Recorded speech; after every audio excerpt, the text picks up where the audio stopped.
And Dennis Brown, one of my absolute favorite songs by Dennis Brown and about Malcolm X. Today is Malcolm X's birthday, or as we say in Jamaica, Earth Strong. We have to celebrate our leaders. We have to celebrate our ancestors. It's part of our way that we honor them, we remember them, we honor their memories, we remember their legacy, and we remind ourselves that we have to take the baton to move from where they left off into the future. So today is all about Malcolm X, Malcolm Little, Haj Malik El Shabazz, born May 19th, 1925, and taken from us on February 21, 1965. Thank you for all for joining the room. As usual, if you would like to come stage to share your opinion, to share your views, you are more than welcome. I'll be sending out a few invites so that we can all take part and have a robust, lively discussion. You know, when I think about Malcolm X, there's really one word that comes to mind. Well, I shouldn't say one word that comes to mind, but one word that stands out above all his accolades.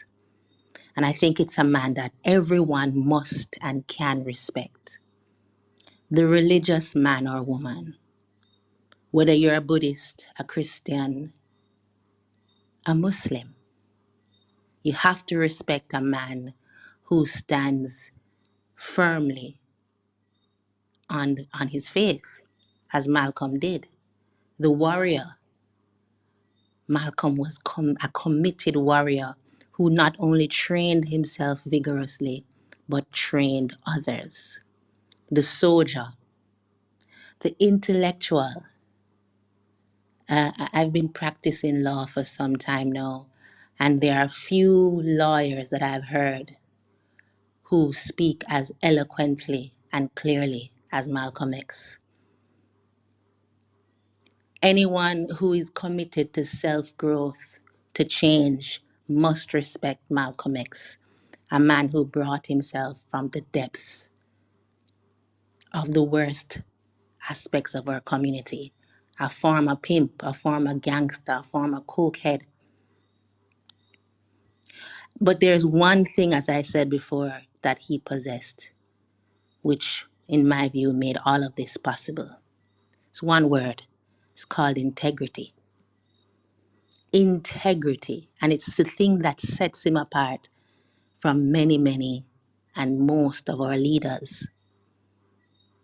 Yeah, we have people who are militant, who are fiery, who are great mobilizers, who are great educators. But how many of them had the integrity that we see in a El Haj Malik Shabazz? How many of them? A friend of mine recently said that Malcolm X is the kind of man who, if he was going down a road and he was 99% completed his journey on that road, and if he felt that there was something wrong or something not true, something off about his journey, he would turn back. He would turn back if he felt that that journey did not represent truth. This is a man who spoke truth to power even when it meant his own life. Even if he had to lose the love of his spiritual father, his friends, his followers, even monetary gain. He couldn't be bought. He lived with the least amount of contradictions. And so I think it's fair tonight that even as we celebrate, we have to take a deep dive and look into the life and man that was Malcolm X. And my first question to us all, I think I would love to start with this because it's something that I'm curious about. What is it about Malcolm X that formed him, that made him such a special person? Could he be who he was without his background? He had a troubled background, we can't deny. From his upbringing with an abusive father who was also very intelligent, very militant, a Garveyite, a biracial mother who was ashamed of her white father and oftentimes beat Malcolm because she felt he was not really her favorite. You know, he was kind of light skinned. But again, he was favored by his father, who may have had a little colorism streak in him. An immigrant mother from Grenada, someone who dabbled in gangsterism, dated white women. All of this, I don't know if Malcolm could be the man he was without all of these things, good and bad. Is it possible that a man can be born and shaped for his destiny without him even trying? Leighton, would you like to take first dibs?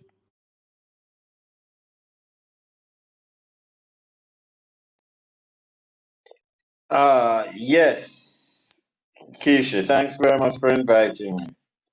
Can you hear me? Yes, I'm hearing you very well. Yes. I That's a great question. I don't think Malcolm would have been the orator, the public figure, the captivator that he was without his background. I think his background gave him a very keen insight into people and uh, also it's difficult to reach people who don't who believe that you don't understand what they're going through or where they've been. And because of what he'd been through and the places he'd been, he was able to reach many, many more people, especially the people that he's trying to reach. Downtrodden, dispossessed, despairing, and that was part of what made him a big part of what made him so such a powerful figure. But it's interesting because, a lot of modern day approach to raising children, even in the conscious community, the conscious black community, there seems to be a serious concerted effort to insulate our children from certain things, to insulate them from hardship, insulate them from poverty, you know. And yet we see time and time again where it's almost as if certain hardships and trauma are required to make the best people. These pampered lives that we want to live as black people, or we want for our children, we don't want them exposed to certain, lifestyle, to certain habits. I mean, we talked about this in the podcast about Vibes Cartel and how the role that gangs and gangsters play in revolutions. But to what extent do we get this wrong? This idea that a great man or a great warrior, a great leader can be built from soft metal, from the soft life. What are your thoughts on that, Layden? Boy, Kish, it's so interesting.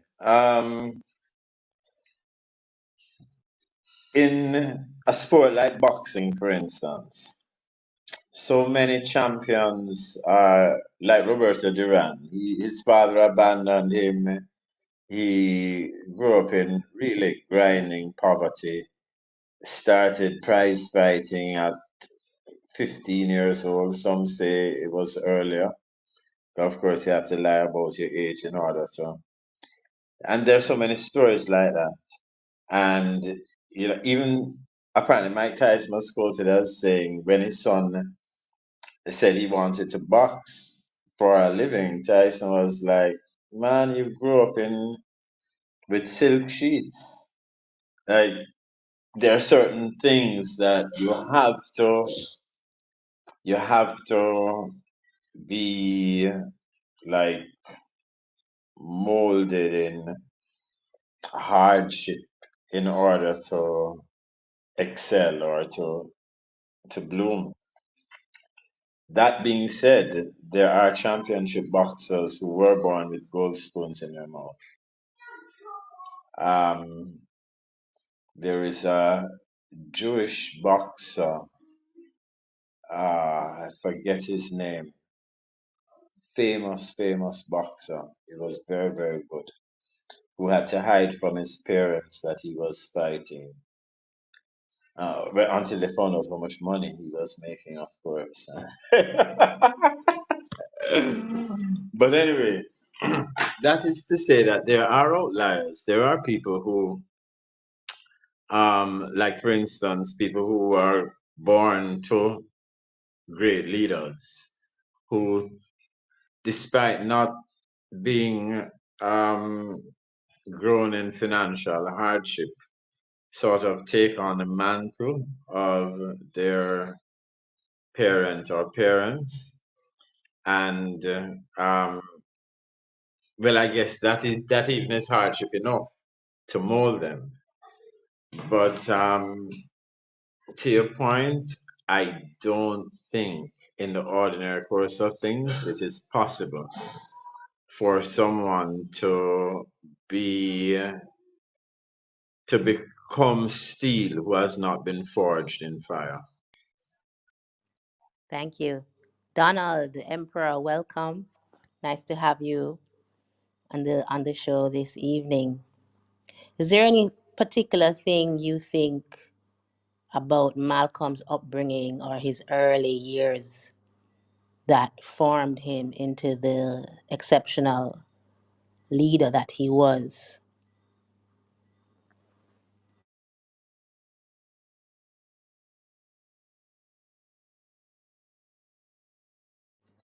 Donald, are you with us? Or Kush, in the meantime, would you like to respond? You can just jump in, Kush.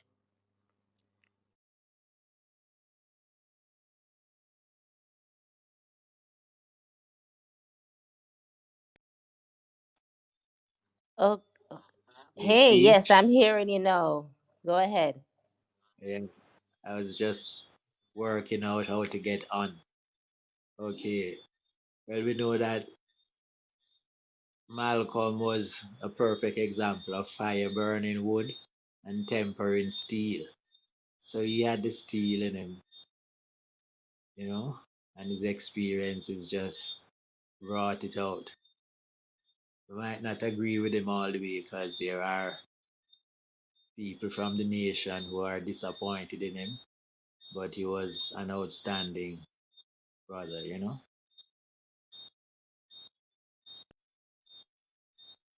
Okay, interesting. We're gonna get to that later, Donald, about the ways in which we part from Malcolm and his philosophy. Yes.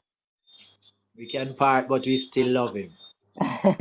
well, but tell me though, tell me, since your mic is on and working, what are some of the ways in which we would part from Malcolm, or you would part from Malcolm? Well, I think we're talking about the nation parting from him, or he parting from the nation, moving away from Elijah Muhammad and moving to the Arab Muhammad.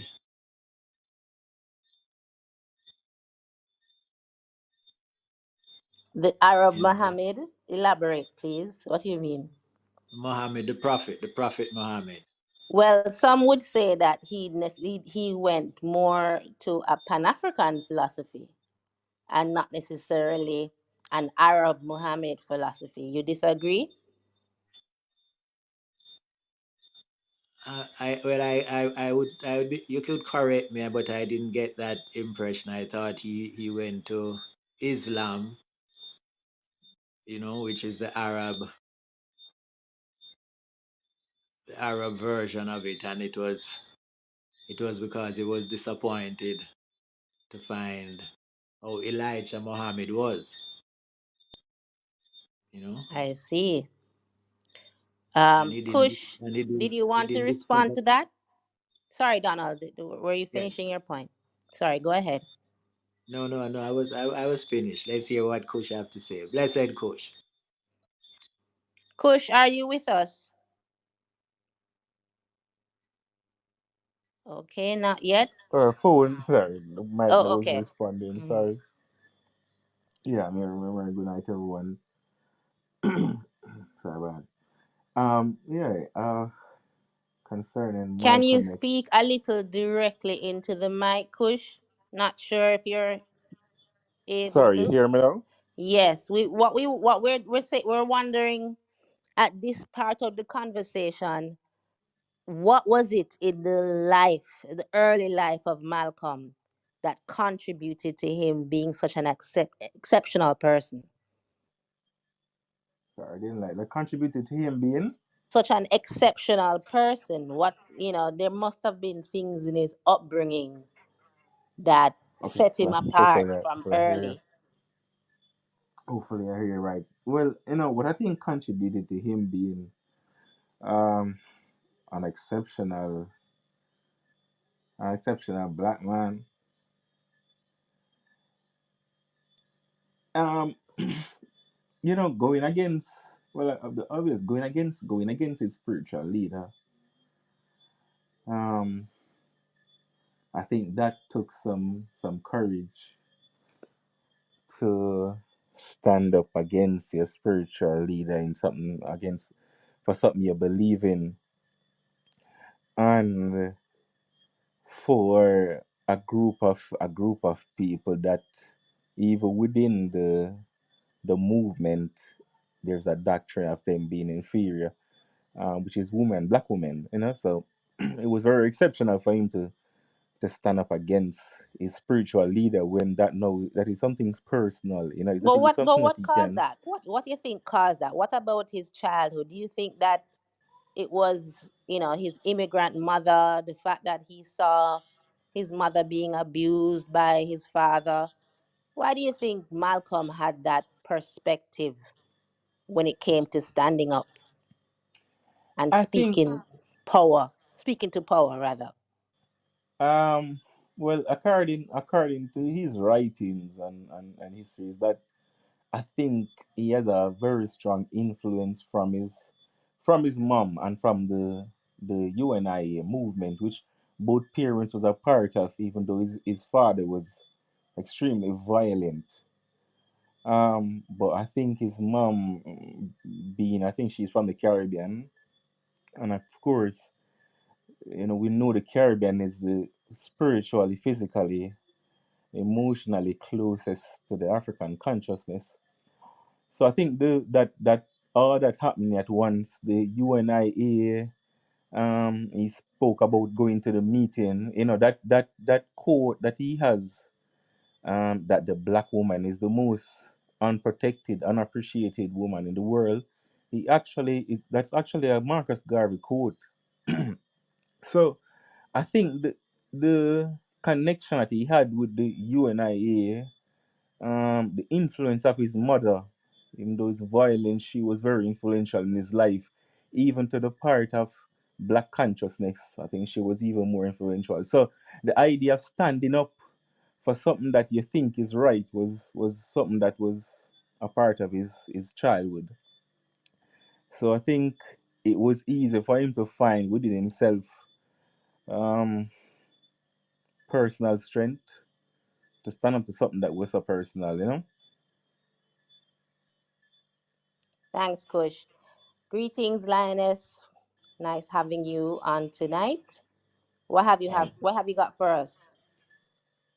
Well, I'm gonna pause the mic.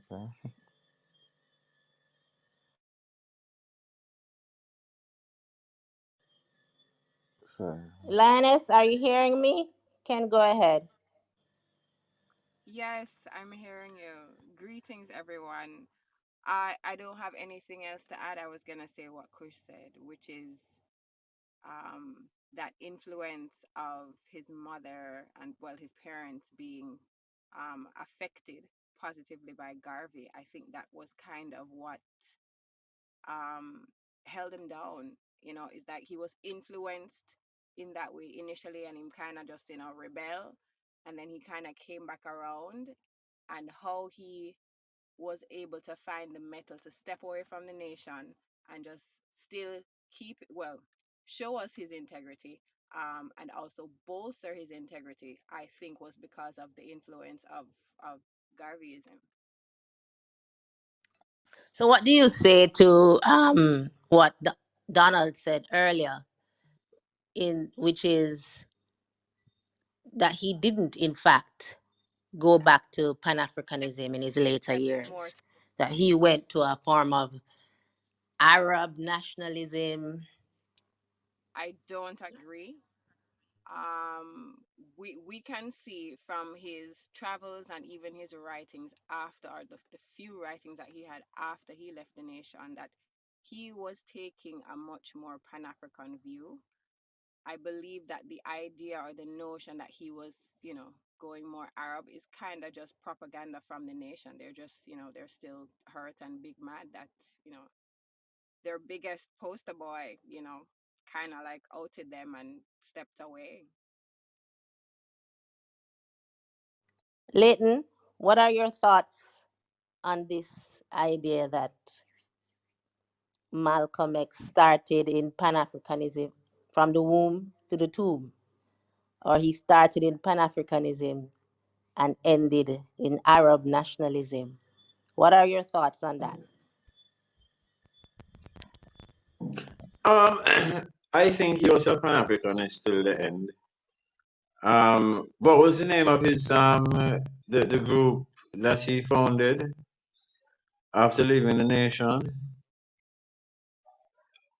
I forget, but he was I forget, but I know for certain that it has in its title the word African or all African. I'm almost yes, certain of that. it was a very Pan-Africanist title, and its its ethos, rubric, purpose, as he outlined it, had Pan-African aims. He just, in my view, having begun as a black Muslim in America and having fallen out with that movement, uh, he after his pilgrimage, he deepened his religiosity or broadened it from the black Muslim perspective into the wider Muslim faith. But I do not think that that took him away from Pan Africanism. It caused him to recognize in a different way the brotherhood of man when he was able to appreciate Muslims of all hues, including, as he said, blue eyed Muslims. But he never ever wavered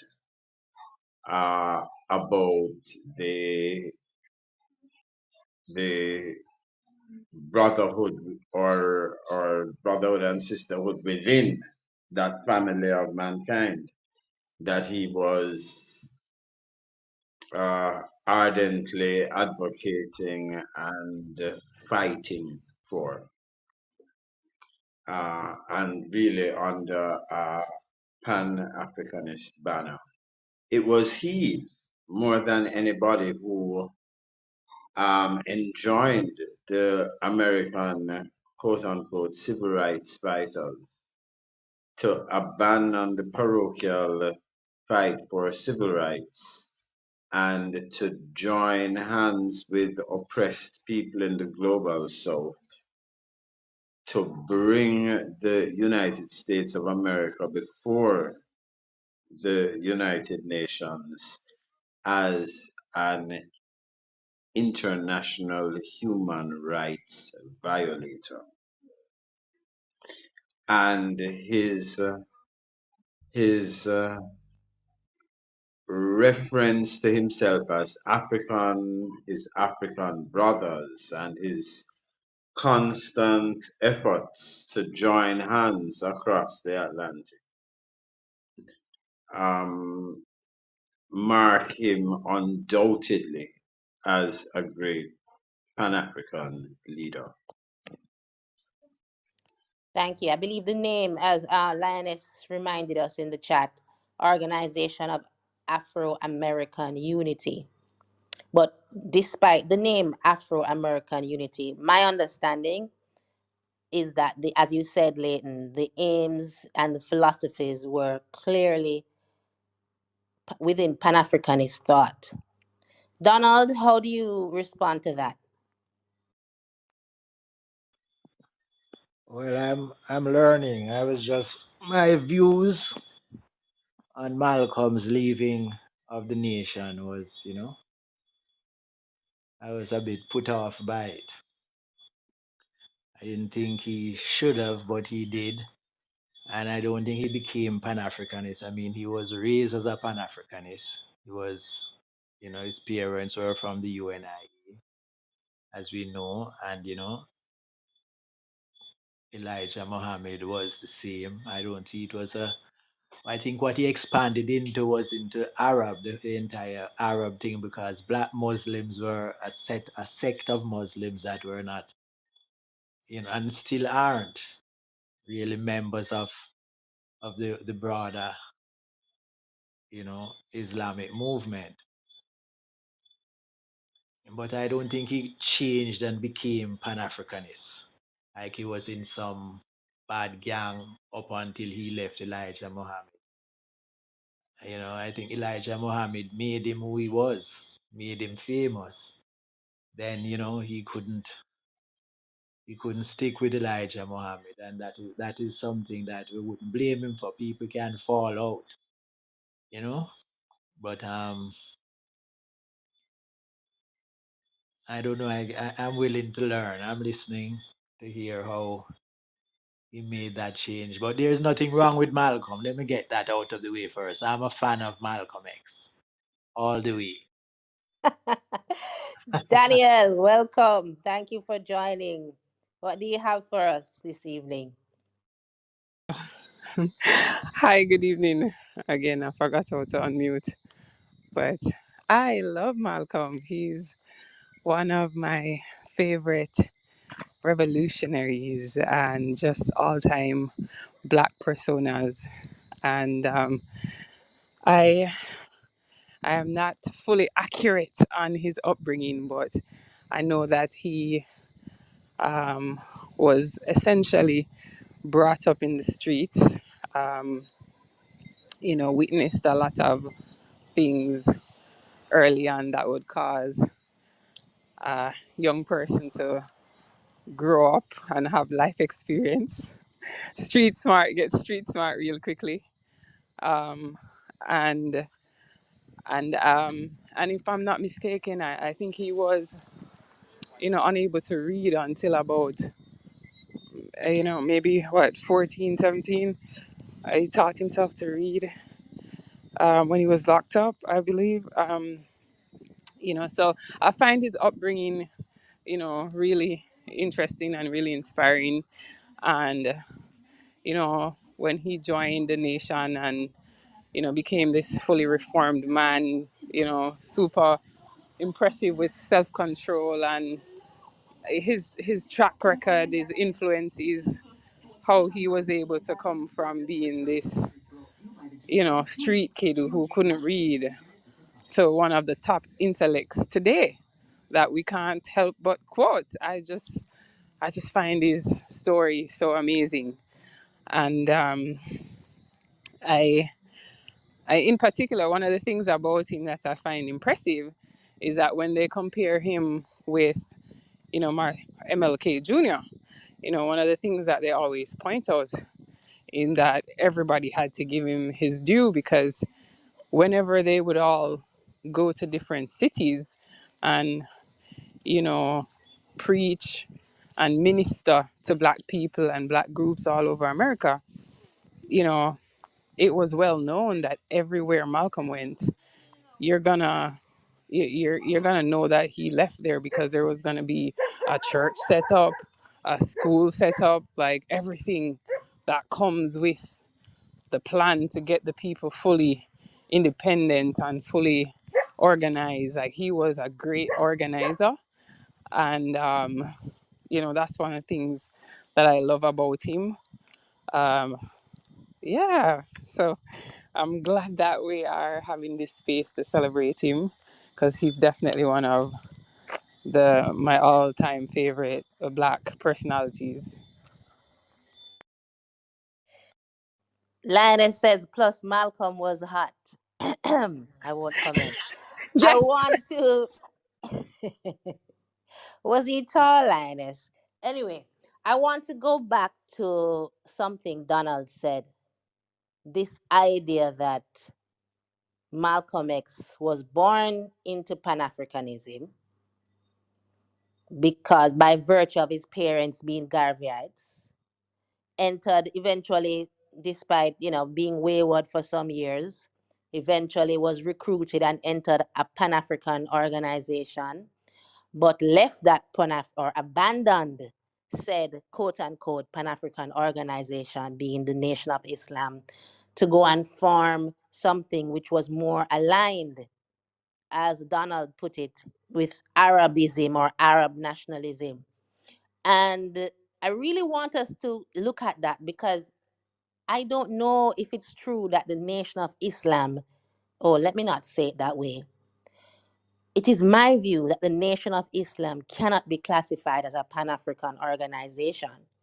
Yes, of course, Elijah Muhammad was part of the UNIA and started out as a quote unquote Garveyite. But the person who formed the Nation of Islam was an Arab. Wallace Fard Muhammad was not a black man, unless there are different pictures online that I'm looking at. But and he certainly wasn't a Pan Africanist. You guys can Google it. Wallace Fard Muhammad, the man who started the Nation of Islam, was not a Pan Africanist. At best, we can say he was a quote unquote But black nationalist. But a Pan Africanist is a bit of a stretch. And I think when Muhammad left, not Muhammad, when Malcolm X left the Nation of Islam, is when he went back to his groups, his roots well, of Pan Africanism. Kush, I see you have your mic on. Jump in.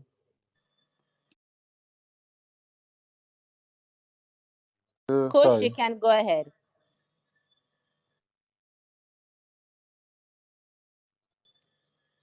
Oh yeah, I wanted to make a comment in the along the line of the Pan Africanism of the Nation of Islam, and also Malcolm X. But the Nation of Islam didn't, as you correctly said, it didn't start out as a Pan African organization, nor was it at any point a Pan African organization. Matter of fact, it probably started to make a little diversion when Farrakhan took it over for a little while, and then No man, from Farrakhan before that, went man. back. From way before that. But continue, continue. Sorry. Repeat, sorry. Go ahead. My bad. Sorry, didn't hear. No, I'm saying you can go ahead, Kush. Go ahead. Oh no, sorry. No, no, I'm saying that I agree that it didn't start with a Pan African organization. Um, nor was it at any point really a Pan-African organization. And I think that was one of the problem that Malcolm X was having. That Malcolm X is coming from a Pan-African groundation. Um, for a little while, Farrakhan tried to incorporate Africa or the Arab world into it in certain ways, but it didn't work, and then it went back to an American nationalist organization. And I think that's when Malcolm X started, when he left the Nation of Islam, that's when he started to become even more deep in his Pan Africanism.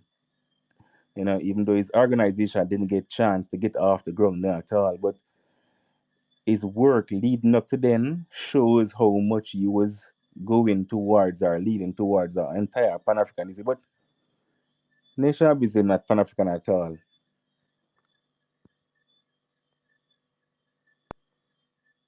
Sister Clarion, I see you've joined us. Welcome. What are your thoughts this evening?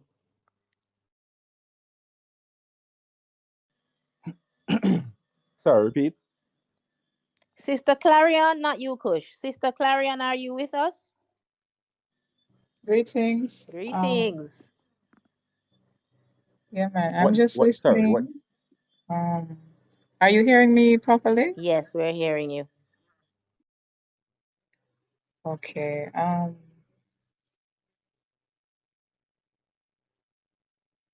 Well, Malcolm, as you said, his mother was a lady president, and I suppose like many young people, we always rebel against what we see our parents do, and so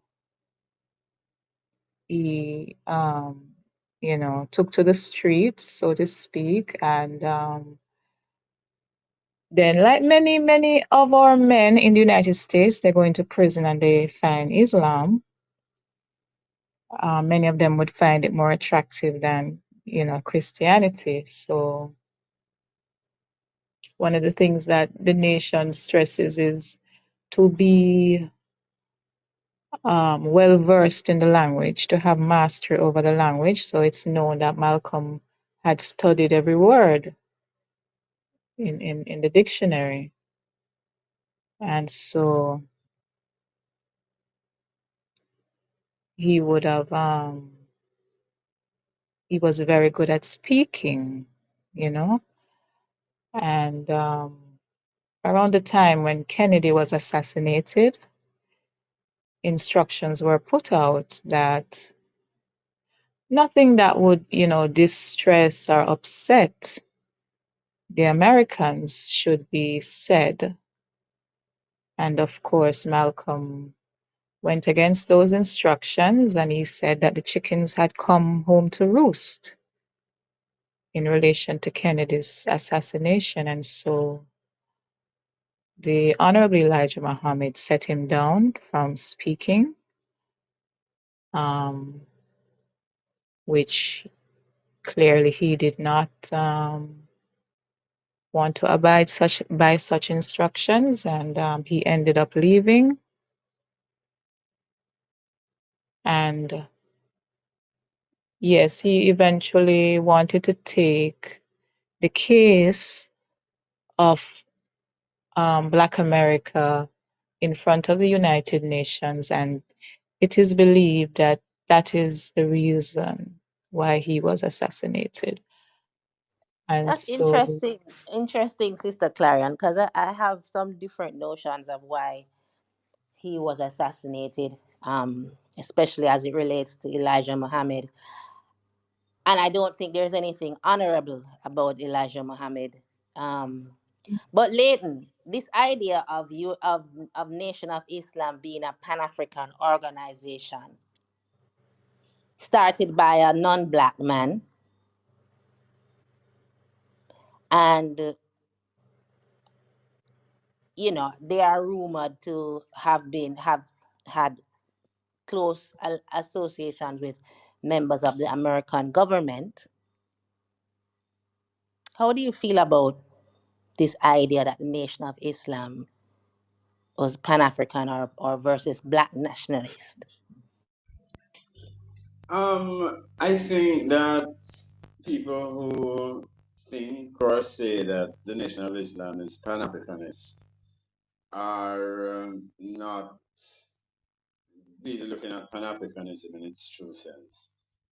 There's a tendency of kind of loose thinking and speaking to think that anyone that advocates for black the black dispossessed in the diaspora is somehow a Pan-Africanist, which is just simply not the case. Martin Luther King was not a Pan-Africanist. W.E.B. Du Bois was not a Pan-Africanist. And there are many great or influential black James advocates. Baldwin Leighton. James Baldwin was certainly not a Pan Africanist. Indeed. So, the Nation of Islam, there's nothing in the Nation of Islam's program, in its philosophy, in its preachings, that is Pan Africanist. And this is the particular excellence and brilliance of Malcolm X, that he could begin every paragraph of his like just riveting oratory with the Honorable Elijah Muhammad teaches us, and still teach people.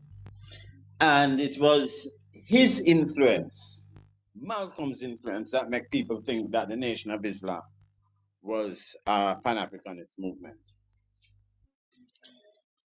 or that could cause people to have that misconception. His extension of the teachings of Elijah Muhammad. And this is the smoke screen in getting to his expulsion from the nation. Because he didn't leave the nation. In the same way that you tell you demote the Minister of Finance to Ministry of Garbage Collection, and then when him leave the party, you said that he left. You kicked him out. But anyway, so the whole thing was that Malcolm found that Elijah Muhammad was sleeping with, impregnating underage girls. And his refusal to look past it was what got him expelled from the Nation of Islam. And all the other BS about him baiting the American government and talking about chickens coming home to roost and being too politically inflammatory was just a smokescreen. They wanted Malcolm out because they knew that Malcolm couldn't be bought, he couldn't be compromised, and he could not be shut up. That fearlessness that was so beneficial to the nation when he was 10 toes down for the nation was very, very dangerous to the nation when he was against it. So, in my view, they joined hands and hearts with the American government to assassinate him. But So Malcolm dissed the dads, essentially, Leighton. I beg your pardon? Malcolm X lost his position in the Nation of Islam because he dissed the dads, if we want to sum it up in colloquial terms. You know, what was really riveting about that part of his autobiography was that he he didn't want to out Elijah Muhammad whole scale, and he did not want to he wanted at one point to see if they could rationalize it biblically. And when he says rationalize it, like, you know, in the kind of way that the prophet Nathan drew up David and say, you know, this is a terrible thing that you've done to send this woman's husband to die because you have impregnated her. So somebody to, but David was still king. He could repent. He could make amends. Malcolm wanted it. It wasn't just that he didn't want it swept under the rug. It was the impunity. Like it would keep on happening, and everybody would just look the other way. And as a man of integrity, pristine integrity, he just could not deal with it. And it wasn't so much that he went charging around like a bull in a china shop. He made strenuous efforts to try to just get them to address it. And, so he didn't let, like, out and out, this, the Don. But, I guess certain kind of Donship, anything you say that them no want to hear is a dissing. Earlier in the chat, both Lioness and Daniel mentioned the fact that, number one, the founder of Nation of Islam was non-black, and that all the leaders of the Nation of Islam so far have been light-skinned men. And I think there's an element of colorism in the Nation of Islam that even John Henry Clark spoke about. And he admonished Farrakhan when the Million Man March was held. He's famous for saying that he listened to Farrakhan's speech and did not hear the word Africa not once. And that's when he knew for certain that the Nation of Islam had nothing to do with Africa and nothing to do with Pan-Africanism. Kush, I see you've taken off your mic. Yeah, that's what. Yeah, because the, we have to be careful how we live with these organizations that have borrow from Garvey. Because I think everybody borrow from Garvey, even the U.S. government borrow from Garvey economic plan.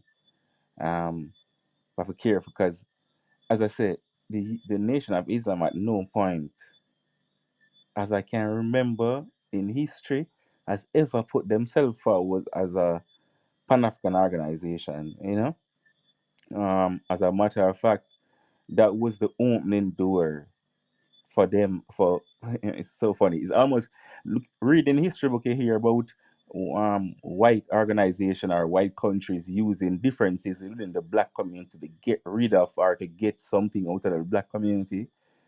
The dislike or the below par standing of black women in the black community and the dislike cause the black community to allow the white community to kill a Pan-Africanist.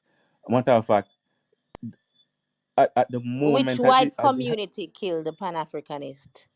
sorry, Which white community killed which Pan-Africanist? as in Malcolm X. So for example, why I say which white community? Now, when Malcolm X first decided to start to speak out against the Nation of Islam, of course he was marked for death as himself. He trained them to do that. As he was saying, he trained them that if any one of them go against the master or the leader, they should be killed. So Malcolm X knew that he was going to be killed because of his so-called treachery. Now, however, the everything was put into place because Malcolm X started to link with um, African prime ministers and African prime leaders all over Africa, spending about I think about 5 to 6 months in Africa, making connection, and that is how he started the Afro American organization. See, so to to get rid of Malcolm X, who was being hailed in Africa as the leader of African Americans. Whenever I go to Africa, he was speaking on behalf of African Americans, according to African leaders. That was a problem because Malcolm X now was starting to say there's a connection between America, the Caribbean, and Africa. There's a connection, there's an economical correction. The problem in Africa, in America, is caused by the problem in Africa. Nation of Islam didn't think that. Nation of Islam thought that if Jesse Jackson won the election, all will be well. Malcolm X think that if there's war in Africa, that's causing the war in America. It's a pressure. So the same reason why they had to get rid of Marcus Garvey. Garvey was talking about making Africa great. This is going to be a problem for imperialism. It's going to be a problem for capitalism. Anybody that starts to do that and starts to tell the Western Africans to do that, going to have to them. We have to get rid of him. So the interior problem within the patriarchal problem in the black community cause it to be easy for a man to be to basically kill, or a couple man to kill Malcolm X, and also to be protected by the state. He was I was no, I think no Kush, story. I'm He was so sorry, but he was I'm not hailed by the following state Kush. where he lived. Ministers and MPs knew him. He was a part of advertisement. He was protected. So like I said, it was funny watching it played.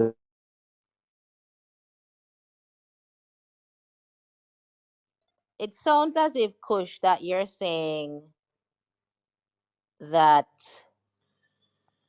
the Malcolm X's death, it wasn't the responsibility, or wasn't as a result of the actions of black people. It sounds as though, I mean, I could be wrong. I could be wrong, but it sounds as though we're shifting the blame of Malcolm's murder to somewhere else. It's one thing to say that they collaborated, but to say that they weren't responsible, I'm not sure how I feel about that. I think it's important for us to assign blame where it belongs. Lioness, what are your thoughts?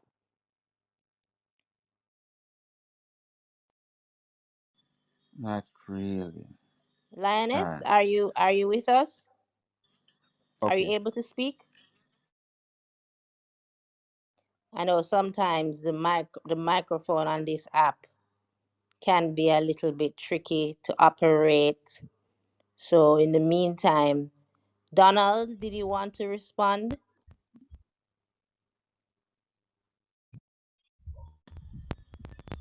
Sorry. So sometime we like to do it. Sorry, didn't hear. Go ahead, Donald. Yes, Yes, go ahead. I believe it's been established that Malcolm X was killed by the Nation of Islam. As I said, he said he was the one who trained them to kill someone who did what he did, you know, which was to turn against Elijah Muhammad because of his womanizing, and embrace the Prophet Muhammad with his womanizing because it was a couple of years ago. But Donald, I why think it why do was you keep why Donald, I notice you keep implying that Malcolm X swapped black dog for monkey, well, That Malcolm X Malcolm X was disappointed by Elijah Muhammad's womanizing, but yes, turned to the Quran's to Muhammad, the Prophet who married Muhammad, who right, married Aisha. Is that right. is that the parallel you're drawing? A Muhammad who Th- married an th- 8 year old versus That is Elijah Muhammad's actions? You're saying they're one and the that same? that that that is the parallel. That's the parallel I'm drawing. He jumped out of the frying pan into a fire. So the Nation of Islam is not Pan African. It's not Pan Africanist. and the Prophet Muhammad founded that Pan-Africanist organization. I keep looking at you know, but I think that what happened is that he couldn't stay with Elijah Muhammad. After Elijah Muhammad had trained him, he became too big. He couldn't be controlled and contained by Elijah Muhammad. So they put him out, but he couldn't Interesting. leave To the whole respond to that? Islamic thing. Sorry, Donald. I thought you were finished. Yeah. No, no, no. Go ahead. I'd love to hear some responses to Go this. ahead, Leighton.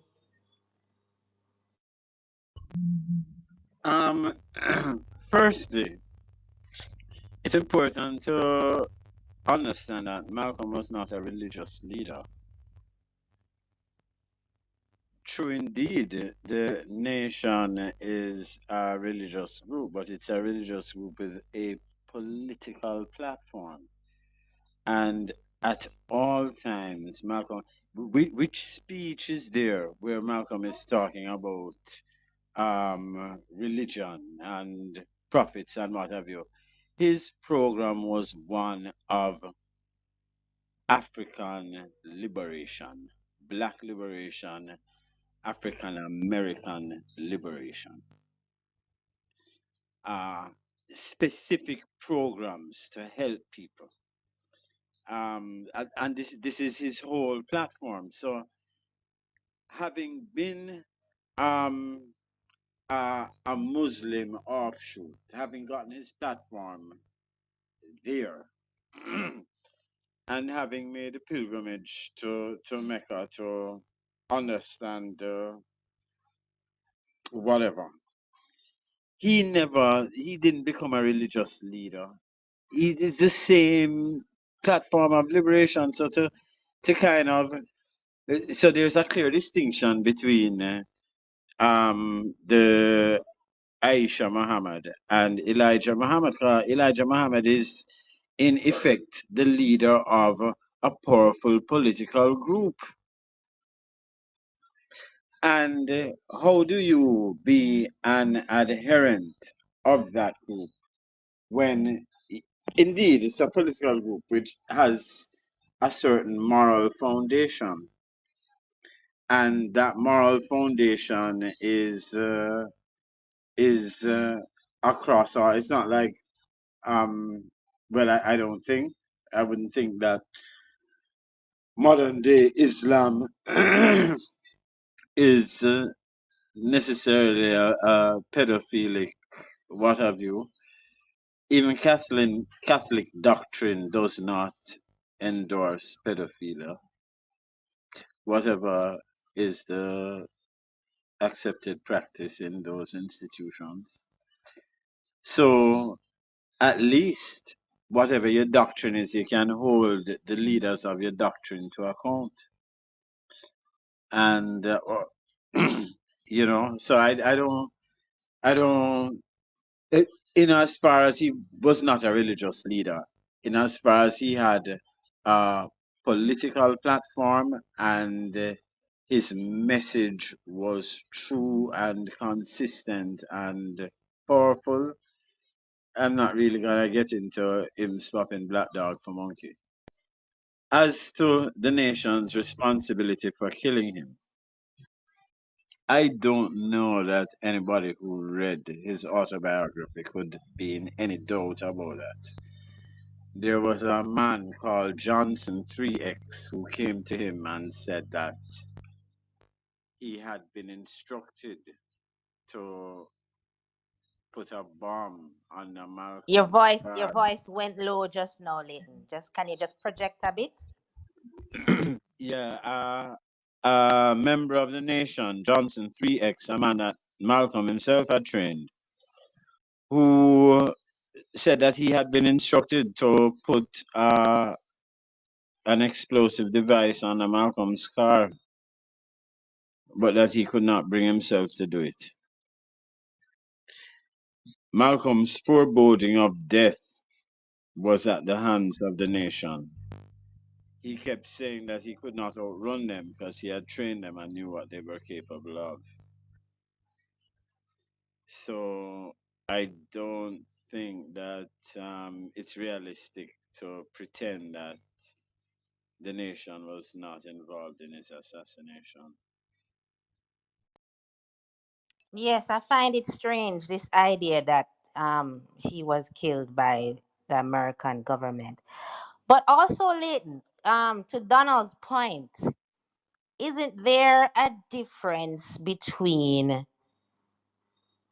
being faced in a real life situation where Malcolm was actually approached by the women, by the young girls, and they confided in him and said, look, this is what's happening, please help us, we're being taken advantage of, as opposed to something that's a little bit more mythical, something that's in a religious text.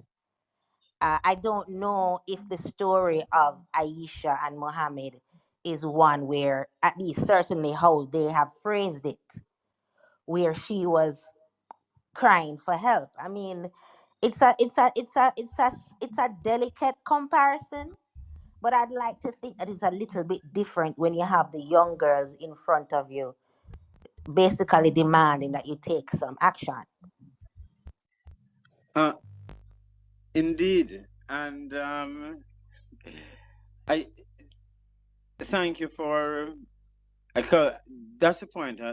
That's a point I really wanted to make in my earlier comment, but I wasn't. You did it. I think a lot more clearly.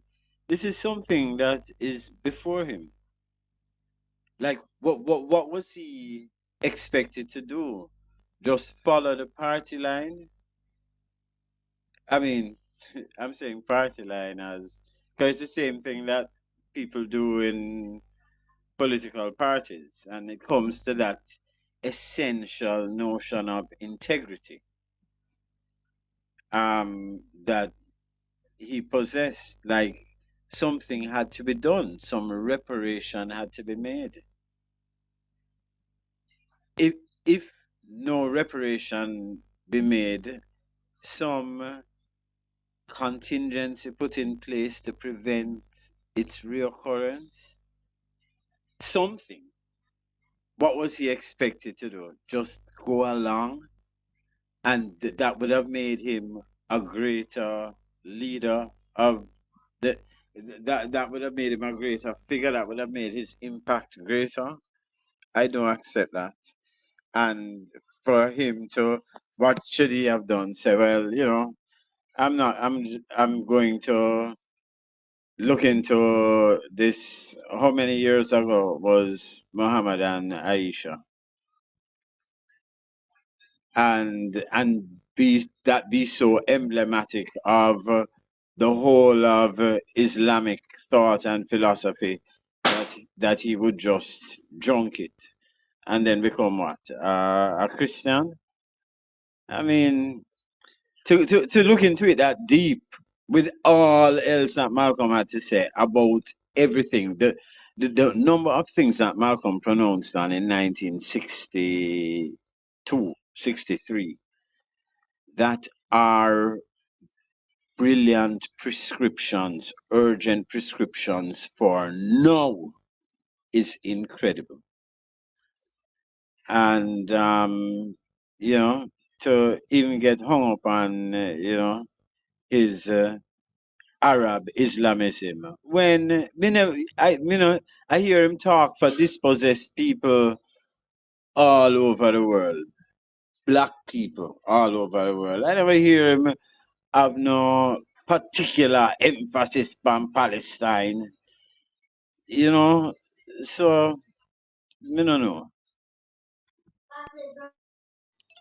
Not to mention that there are Islamic scholars that say that the Aisha's age, as represented in certain writings, is inaccurate. That she was in fact 19.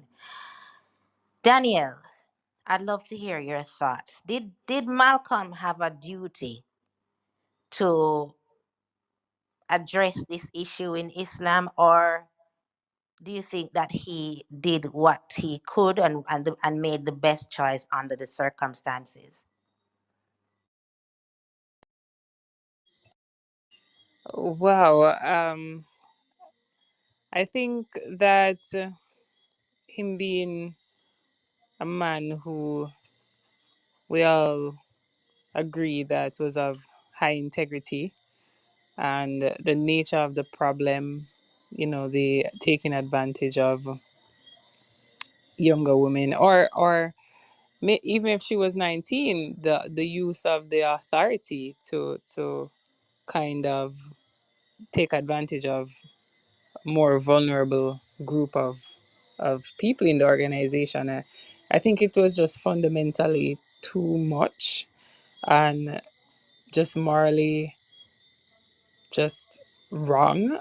And in terms of him having an obligation, I think he would. It definitely presented a huge problem, and as I believe Leighton mentioned, that he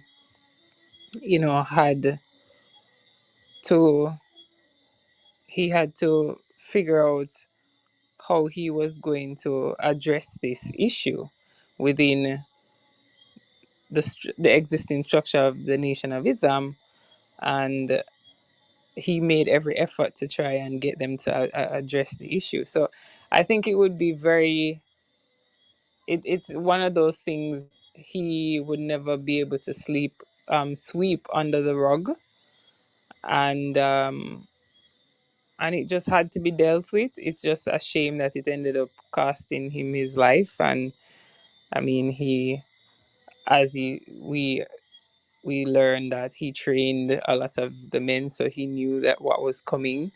It's just really unfortunate how things played out. But I just couldn't see him sitting there and tolerating the abuse. If he was even switching over from the nation, as you said, he went 99% of a journey and realized that it was deceptive, it was false, and he was willing to turn back. If he's that kind of man, then I just couldn't see him doing anything other than he did in terms of making every effort to address such a problem. Thank you for that, Danielle. In certain ways, I wonder if we betray the life of Malcolm, the selflessness that he showed, the undying love for his people that he showed, the willingness to die. As many of us have said, he predicted his own demise, and he knew that the path he was on would eventually lead to him being killed. And he continued nonetheless in the face of terrible opposition, poverty, threats, total ostracization. Do we betray him when we continue to support people like Farrakhan, widely rumored to have either been directly involved or to have instigated it? Are we betraying Malcolm's memory when we continue to support these modern day Nation of Islam starlets? Kush, what are your thoughts on that? Yeah. I guess we have to question ourselves when it comes to that a lot. Um, and it's because we have to. A lot of us are okay with a nation within a nation. The same idea that the Nation of Islam is pushing, which is before I go there. So, if Malcolm X was alive now and he was speaking his philosophy, many of us wouldn't go with him. Because Malcolm X was. It was that man about war and violence, just like that. But Malcolm X understood that what he wanted was only going to come through bloodshed. That he understood that, and he understood that as as a revolutionary, that's the only path for him. You know, um, and that's the only path to our freedom as a people. So I think that a lot of us as a people, the reason why Garvey was so easy to turn back against him was that they found a reason to be in silent. They found a reason to say, no, Garvey, no, nothing about Africa. This Africa thing too far. Same thing with Malcolm. You know, when he started to go to Africa, there was a mockery. They started to say, what you see him started to turn mad, you know, going to these African countries because he mad him a runway. Um Kwame Ture, when he left America, is because he mad. Whenever our leaders start to say or pick Africa as a land base, because every revolution need a land. Every revolution is over land. As Malcolm X will laugh about and fun about, only Negro revolution is about love. Every other revolution in the world is about land, and getting the land is through bloodshed. The Negro revolution is about no land and all love. So, you know, that's the thing. I think once our leaders start to talk about that as a main focus, we start to get jittery as African, because we still don't say anything about Africa. You know, we don't say anything valuable about they're not advanced technologically, they're not advanced intellectually, they're not advanced spiritually. So why should we follow Marcus? Why should we follow Malcolm? So, I think that's one of the reason why that's one of the reason why we're okay following Farrakhan, a man that will utter over the mic. We have it recorded, have it recorded where Farrakhan is saying that Malcolm X was dead. Even though Elijah and Muhammad and everybody come out to say, Elijah Muhammad say, do not touch him. But we hear Farrakhan saying that black black woman and black man should not be with African woman and African man. We hear Farrakhan saying these things. We hear Farrakhan saying that the locks that grows from your head, something is wrong or backward when people grow locks. We hear these things, but we still follow them because there's a remnants of truth that resonate with our soul. So that's why I think we still follow them. It's funny, I thought about that earlier too when Donald spoke about the Nation of Islam. I mean, maybe Donald, you might say that Farrakhan doesn't necessarily represent the Nation of Islam in the time of Malcolm, but I have heard Farrakhan say things like the kinky hair on our head is as a result of a curse that our hair should not be kinky.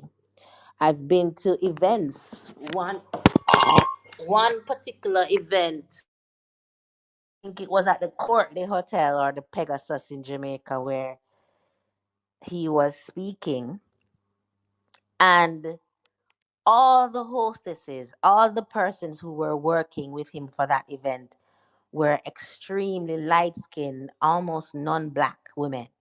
Like all the women looked biracial. I also think of the fact that they haven't evolved from wearing the white man's dinner suit, which is the bow tie. Whereas I could look at Malcolm X's life and see a trajectory of improvement and elevation. I don't know that in the past 60 years, the Nation of Islam has improved in any way, or has revolutionized any of their doctrine. But I might be wrong, I might be biased. What are your thoughts on this, Donald? Well, now that you mention it, because I've never heard Farrakhan say stuff like that. All I've heard from Farrakhan is conscious, strong things, but these are news to me. I didn't know Farrakhan was like that. But I mean, I've seen his hairstyle and his dressing in the suits and all that. But I was mostly listening to what he's saying, and apparently I was listening with you know some preconceived notion. But if these things are true and I have no reason to doubt any of you guys, then that means the Nation of Islam is really a backward movement. I think one of the outside of the conspiracy around Malcolm's death, one of the most disappointing things for me with Farrakhan's leadership was how he dealt with Khalid Muhammad. I think in many respects, Khalid had the fire and the African warrior spirit that Malcolm had. And, he was promptly silenced the more he spoke out against Zionism and the treatment of Black people, Black African history. He was eventually silenced and I believe expelled. Someone can correct me. I believe expelled from the Nation of Islam. So all this really just points to the fact that, as Lannis said, the Nation of Islam's reputation as a progressive group, it was really just being carried on Malcolm's back, and that they don't deserve that title, and or continued support of these people, to my mind, is a betrayal of the memory of Malcolm. Leighton, what are your thoughts? I I agree, and it's something that has me really conflicted because I thoroughly enjoy Farrakhan's oratory, and a lot of what he has to say relevant and is relevant. But I do feel like we betray Malcolm when we pretend like the people carrying on what he was doing didn't try their utmost to silence him, humiliate him, uh, destroy his character and reputation, and ultimately murder him. And they were not shy in their attempts to do so either. So I think it is an indictment on us. Uh, as in in it's an indictment on us in failing to memorialize him properly by giving our support to these people. I want to also talk about some of the lessons that we can take from Malcolm's life, his words, his teachings. Um, Outside of the discipline and the tenacity and fearlessness that he showed, I think there are some key lessons if we are to examine his life properly. Malcolm X was famed. It's when he was giving his last speech, based on all the people's accounts who were there with him, the people who were close to him, they told him that he should have more security, that he should check the men entering. And Malcolm X said no. He did not want to isolate his brothers. He did not want to create an atmosphere of distrust. And many people said he was foolish for that, that he had too much faith in the people that he was leading.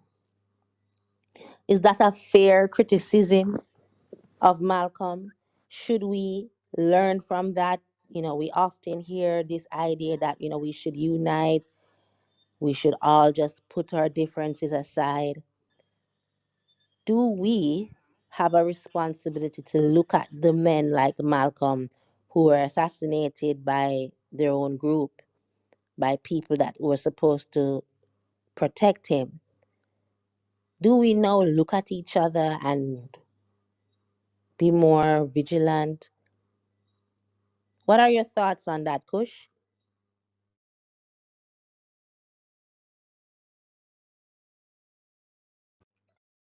Kush, are you with us? Sorry, Mikey, give me a warm time. Sorry. Um. Uh. Yeah. I think Malcolm knew he was going to, as I say, he knew he was going to be killed, and he kept he kept speaking about it, even in his interviews, um, telling of how much he was supposed to be killed 10 years ago, whatever, whatever. But down to the protection now. Um, of course, he had no protection. He was just coming out of an organization that had protection and was just looking to build an organization with protection.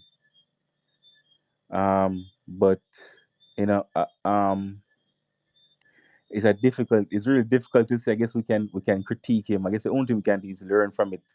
So, for example, if we're going to start an organization, I would, if I was there with Malcolm, I would say, boy, Malcolm, send Betty, send Betty and the children them to Guinea, send Betty and the children them to Ghana, because even though there's a political unrest in Ghana, political unrest in Guinea, we don't have police shooting us on the street like dogs. So send them there. The people them love you, they will protect you. But because you and I know, so the move where you make, you might go get killed. So that's the only thing I would have critique Malcolm on, or learn from. If we know we're going to go into martyrdom when we enter certain realms, because I say it's really serious when we really think and read about it's really really serious. So when we enter certain realms, we know we're entering martyrdom, whether it be economically, physically, or spiritually. And that's what we're entering. So what we love and what we want to protect, that we think supposed to fruit for the next generation or whatever, we will find a way to protect it. Until we have an organization, because without an organization, we can't really protect nothing. So until we can have an organization, or we send them to the places that are more closest to African consciousness, as Kwame Nkrumah and Secretary did suggest to him, Malcolm, stay in Africa because those degenerates want to kill you. They told him, but again, it's difficult. It's a political move by Malcolm, a love and political move, and I guess it will be justified in the end one day. It will be justified. Thank you, Kush. Leighton, sounds like you wanted to respond. Yes, indeed. um, Coming back to the the word, the adjective that you use to describe him most completely, integrity. Uh, I found it interesting in reading the Bible that David, King David, used to lead his armies into battle until one day his top commanders got together and told him that the kingdom could not risk his loss. So therefore he must stay away from the battlefield. That is the only way that Malcolm could have been saved from himself. And even then, as strong headed as he was, Because it's not that he did not, it's not that he wanted to die, and it's not that he was in any doubt as to the motivation and capacity of his enemies to kill him. But it was more important for him to have the organization, the foundation, the philosophical foundation of the organization was more important to him than his own safety, security, or life. So of course we need to search these guys. I know we need to search these guys. We know who our enemies are, or we know the guys that they'll be coming in. So, but in case they are not, how can I search fellow brothers? I don't want to create that atmosphere of mistrust or contribute to it.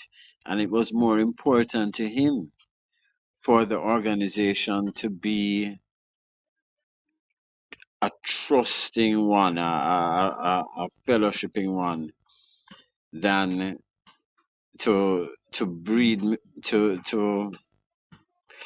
become a kind of, watch over your shoulder kind of thing, simply in preservation of his own life.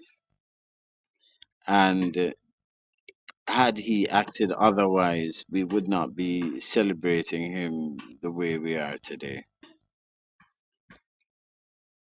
Thank you, Leighton. Welcome, Kevin. I see you're on stage. What do you have for us this evening?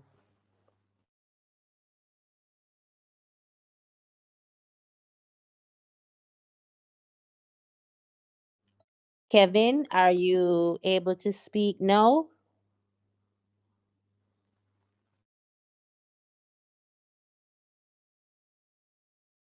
Okay, maybe Kevin is still oh, you, you figured out the mic, I, Kevin.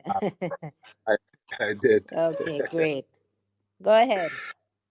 So I think as it relates to Malcolm X, I think once you become as deeply involved as he became, he couldn't leave the mission. So as much as he might be more valuable in the palace, his job was among the people, and that's where he felt most powerful. That's when he felt more spirited. So somewhere, somehow, he would find himself among the people. But at the same time, I think his job was not necessarily to be the leader always only and only in the physical form. I think Malcolm X lives on now. We're even in this conversation that we're having now.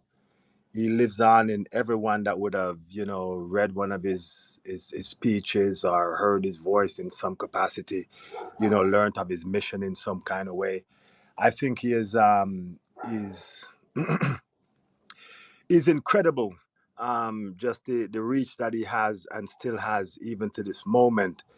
And to think it was because of his integrity and his love for his people and that kind of stuff. But I also say that the fact that he had the kind of life that he had coming up, the fact that he was born into a family of Garveyites, the fact that he became a criminal, the fact that he went through all of these different kind of stuff formed the character that we saw.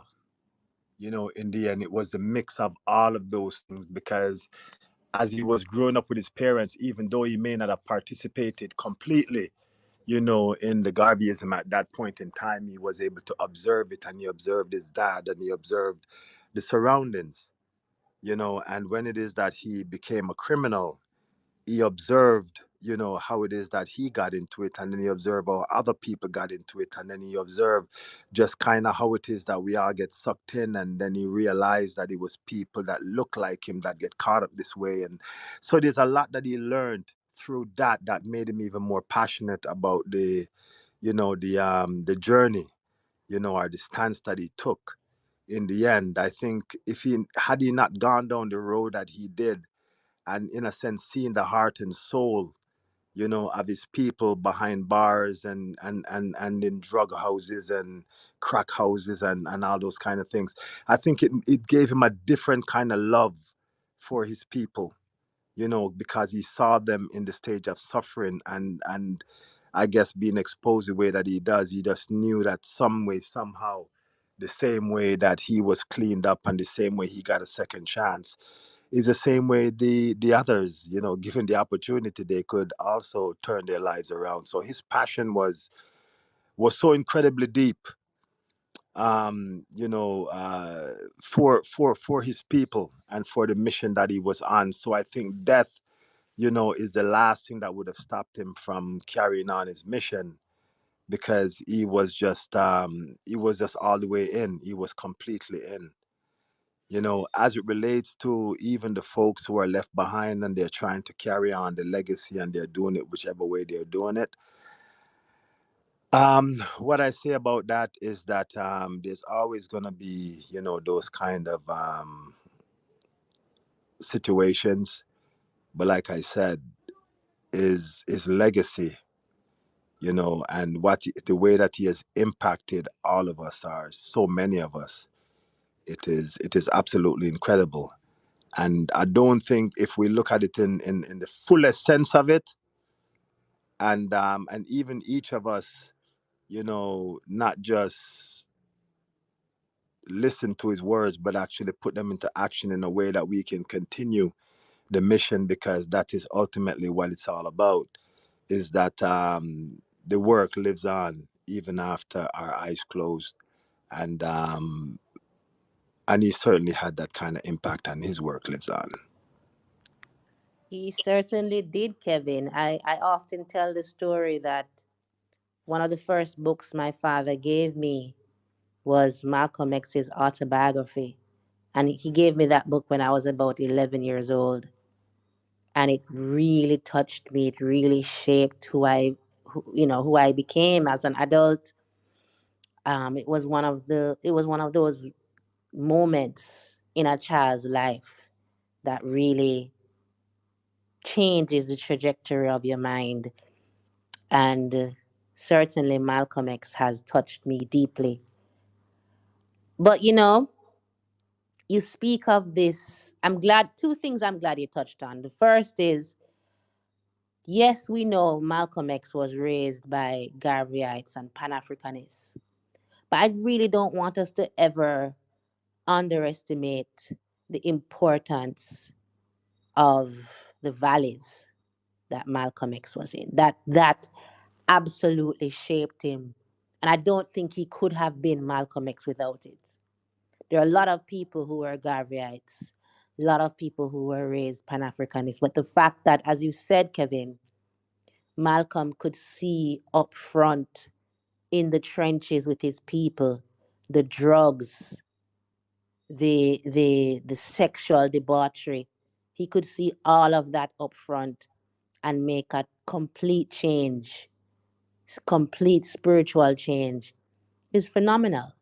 And I don't think he would have had that sense of loyalty to his people had he not gone through that. I don't think he could have challenged Elijah Muhammad had he not gone through that. People tend to forget that part of being in a gang, or part of being a gang leader, part of street culture, is loyalty, is code, living by a certain code. And I definitely think we underestimate the importance or the relevance of some of those darker times to whom Malcolm X eventually became. And the second thing you said, which I think is extremely important, is, well, this idea that you can't really win when you've been given a mission, like Malcolm X clearly was given by the Creator, by the ancestors. We see where Selassie fled to the UK, and he was called a coward. We see where Kwame Ture, formerly Stokely Carmichael, left the Black Panthers and went to Guinea And he was called a coward. He was accused of abandoning African Americans to go fight some obscure political war in Guinea. You can't really win. So a man has to be judged by the time he's living in, with the tools he had, with what the battle that he's in. Sometimes we tend to judge people by the overarching war because we're looking at it in hindsight. But we have to judge a man's actions by virtue, by way of the battle. When the knife, when the sword comes to the left of you, what do you do? When the bomb drops in the middle of the field, where do you run? It's easy for us to scholarize and theorize and look at the so-called bigger picture. But in the moment, being faced with what they were being faced with in the 60s, I don't think Malcolm X could have done a better job. But that's just my view. Daniel, what are your thoughts?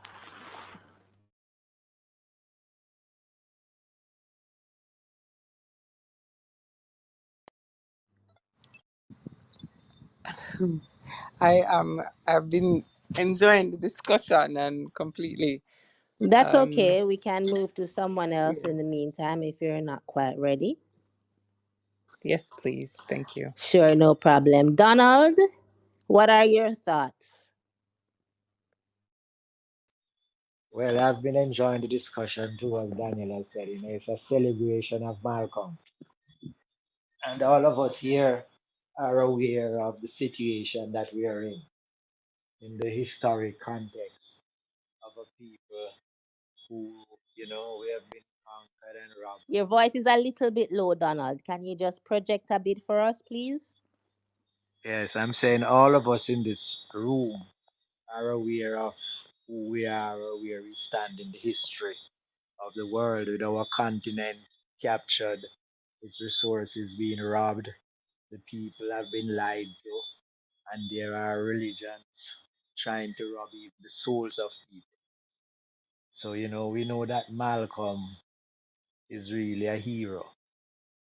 A top of the line hero. He was militant, he was truthful, and he couldn't stay away from the crowd. He had to be with the people. He could have been locked away someplace and would be safe, but safe to do what?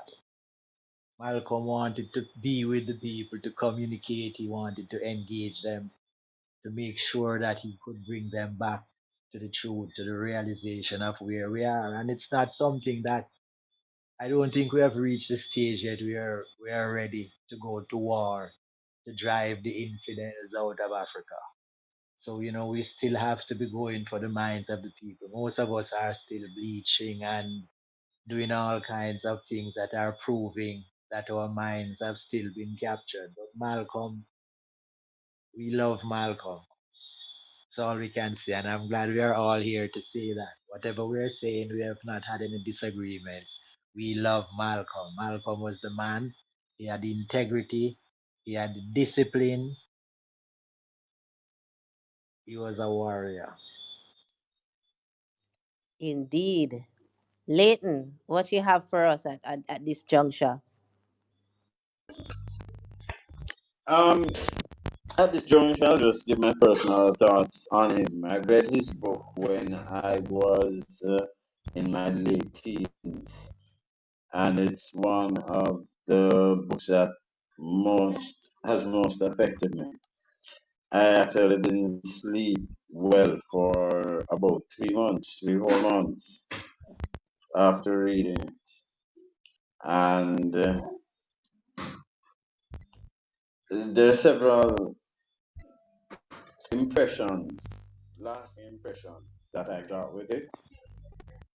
1 second, please. No problem. No, no, Kush, in the I'm meantime. back. Oh, I'm you're back? back, Kish. Okay. But Okay. the most lasting impression that I have is how much of a relentless seeker after truth he was, and willing to question everything and to research everything to make certain that what he was representing was true. And I think that is the source of his integrity. Just that spirit of truth, truth seeking, truth telling. Um, and I think that people who, I think maybe the most, one of the biggest lessons that we can learn is that if you are a relentless seeker after truth and speaker of truth, you will be targeted for death.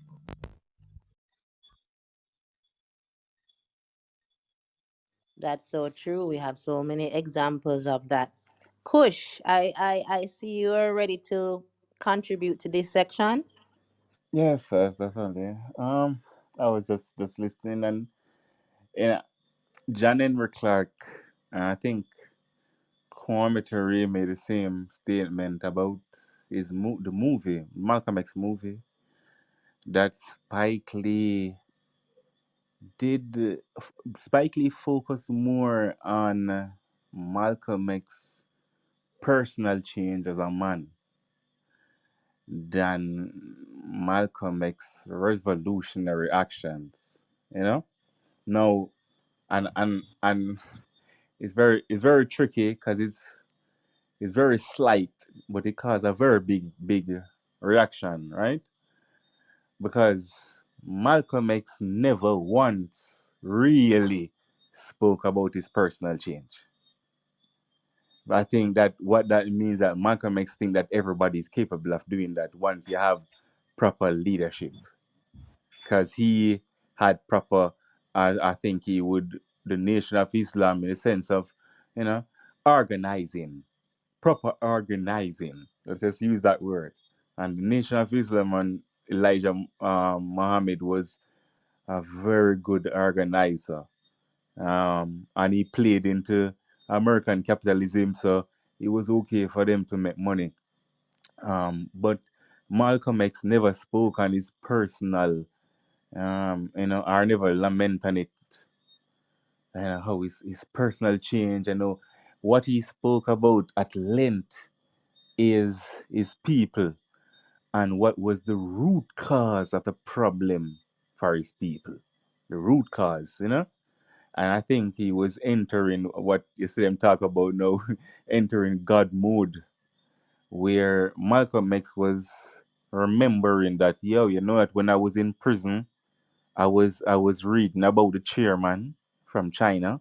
I was reading about what revolution really means and how and what it means to be free, and Malcolm X was getting into that energy. Nation of Islam freedom is what them consider now. If you talk Farrakhan latest video or latest speech, he's saying that he already spoke to African American men that when the police stop you, you should be very kind. Yes, sir. No, sir. Here's my ID, sir.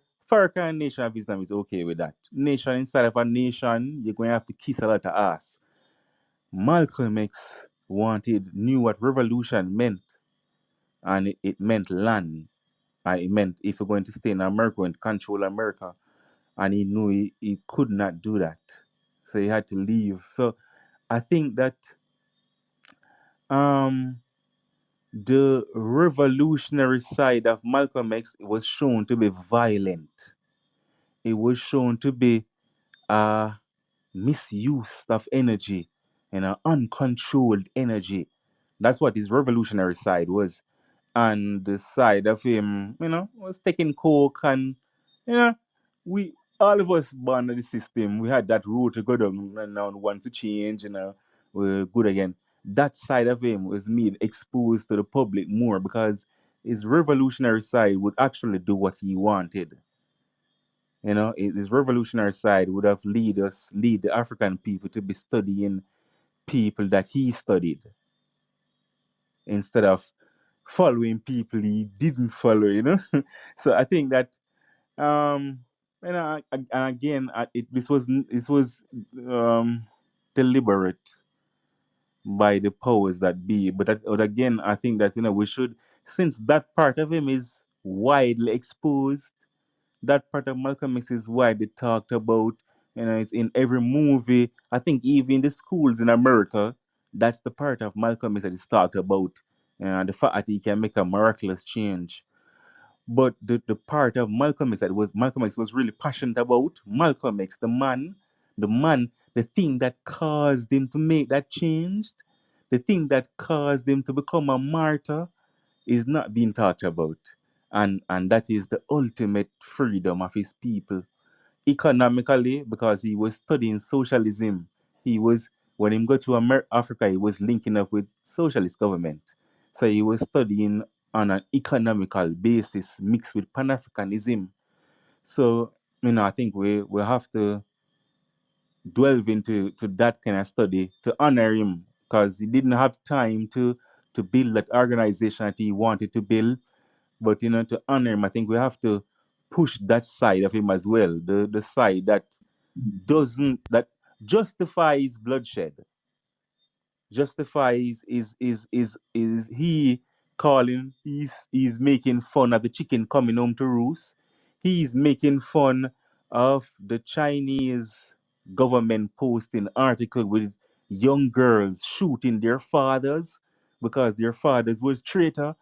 That side of Malcolm X that was saying that, yo, if we want freedom, we're going to have to be very serious.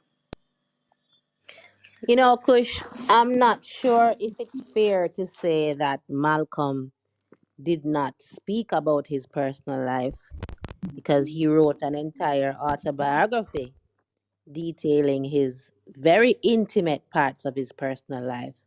And I think he did it deliberately. But I want to also comment on the Spike Lee movie, as you said. And I think this is an aspect of Malcolm X that I want to discuss. There was a scene in the movie where Denzel Washington, and who plays Malcolm X, and Angela Bassett, who plays his wife Betty, have some kind of verbal disagreement. And the way Denzel yells at Betty, like, listen to me, woman, in this subtle way of suggesting that Malcolm could have been abusive or could have been somewhat misogynistic towards his wife. I just couldn't for the life of me understand why Spike Lee put that scene in it. It seemed like such a fabrication and so far removed from the values that Malcolm espoused. Malcolm was pro black woman before it was cool to be pro black woman. Malcolm X, quote unquote, betrayed his spiritual father because of how much he aligned himself to the plight of the black woman. We all know his famous speech where he talks about the most disrespected person in America, the least protected person in America is the black woman. So when I saw that scene in the Spike Lee movie, I said, boy, this is some serious male chauvinistic propaganda that they're putting on Malcolm. And I also feel um, particularly connected to Malcolm X because of the honor he showed me as a black woman. The honor he showed me that ego, pride,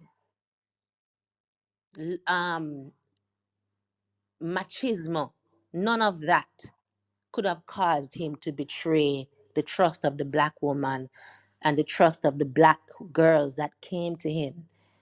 I think I think that for me, as a black woman, as a woman who has been exposed to womanist or feminist thought, Malcolm X stands heads above other so-called leaders. Leighton, what are your thoughts?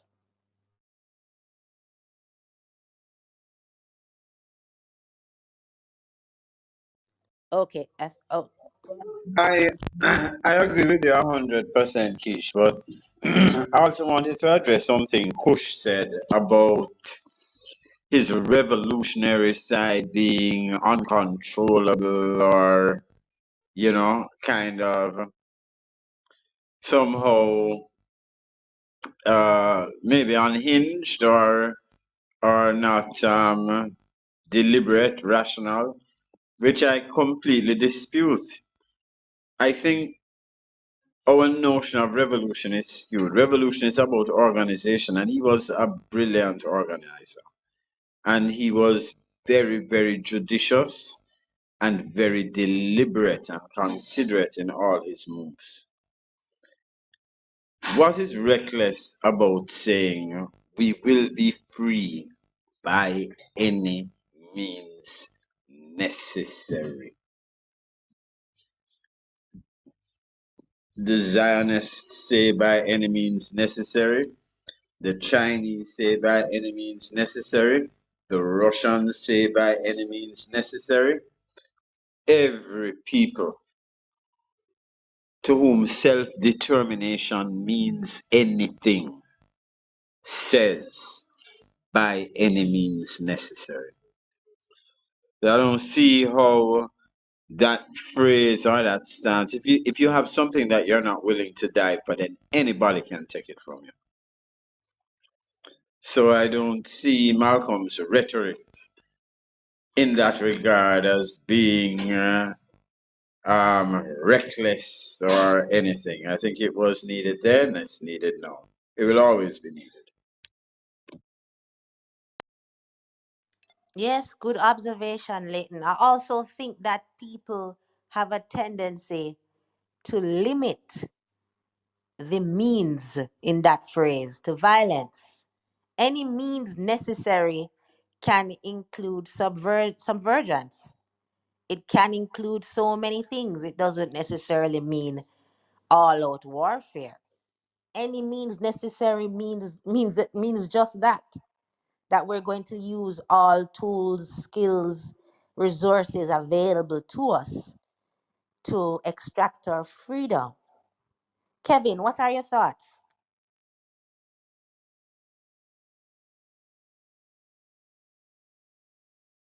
Well,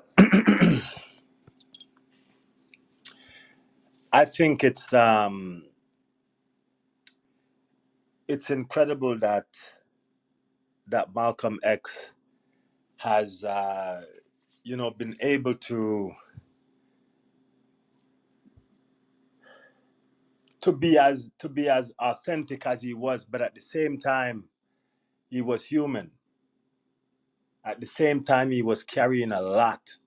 Like mentally, he was carrying a lot, and his mind was always heavy. And there has to be, He was young too, Kevin. We also always forget yeah, that. yeah, and at the same time, he had the kind of life that he had. And some of those things, even though you've moved on from them, you don't always completely. The entire lifetime is a healing process. So what Malcolm was actually on, he was on a healing journey too, and he was taking us with him, or he was taking the people with him. And I think even as he passed, he was still on his healing journey because he was still searching. I think his example of a leader, flaws and all, gives us all hope that we can actually do great things. And I think beyond just his words and his speeches and just who he was, I think there's so much that we can, emulate, or there's so much that we can get, from just the fact that you can be great just from right where you are, and I don't know. I just think he's a great inspiration, all of it. And I know so many people that are afraid of their past because it's got some not so pretty stuff in it, you know, but there's so much that they could teach. There's so much that, you know, others could learn. They say your story, it doesn't matter what your story is until you've overcome it. So nobody is going to be willing to listen to your story and whatever until you've done something about it. And I think Malcolm X taught us that, you know, when you do something about your circumstances and you find purpose in your life, that even from what seems like nothing can come something as great as him. Indeed. Kush, I wanted to ask you a question based on something you said earlier, that Secretary and Nkrumah beckoned to Malcolm that he should leave America and come to Africa.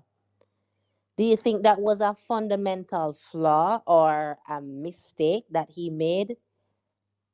You think he would have been more useful had he gone to Africa and pursued that strict Pan African line? That would we have had seen some differences?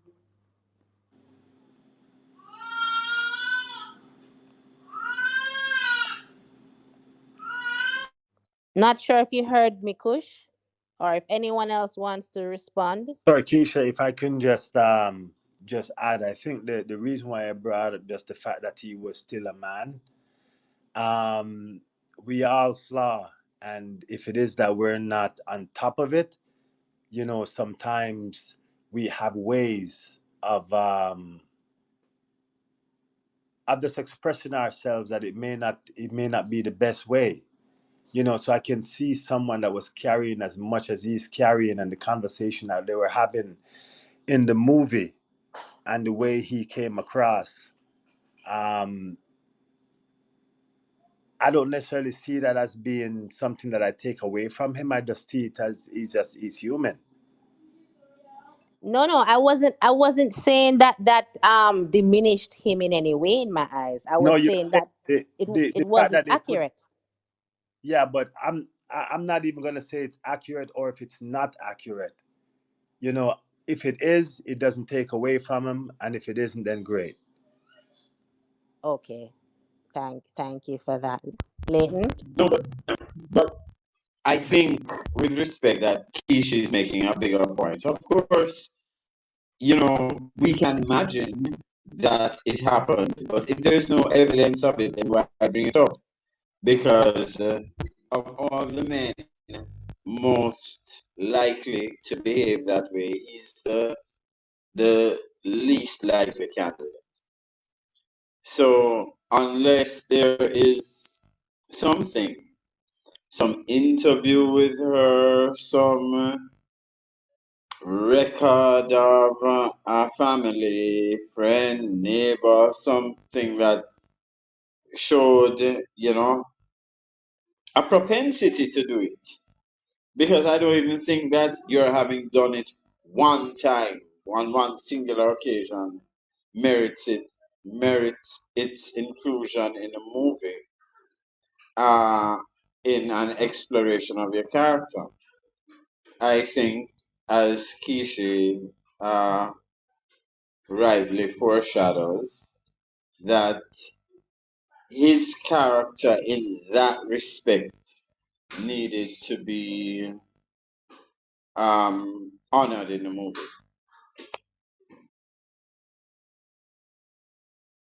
Yeah, totally. I found it strange that they went through such great lengths to paint him as that.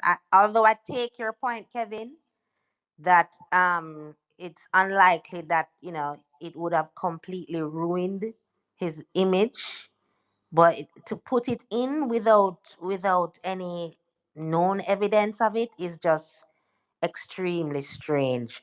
Kush, I see you're back with us. I was asking you, I asked the question if Malcolm would have made a greater impact if he had heeded the warning to leave America and come to Africa, Daniel had said that he probably would have been assassinated faster. I don't know. What are your thoughts on that, Kush?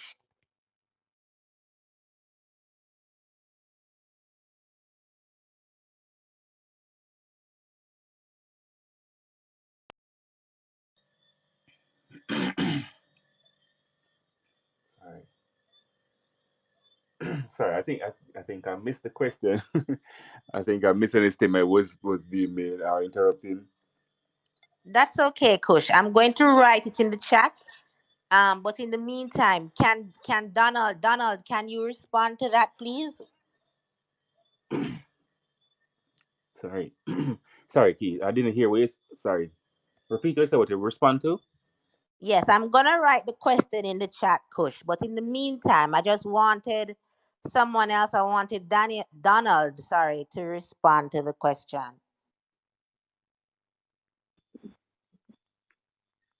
Yes, I don't think it would have been.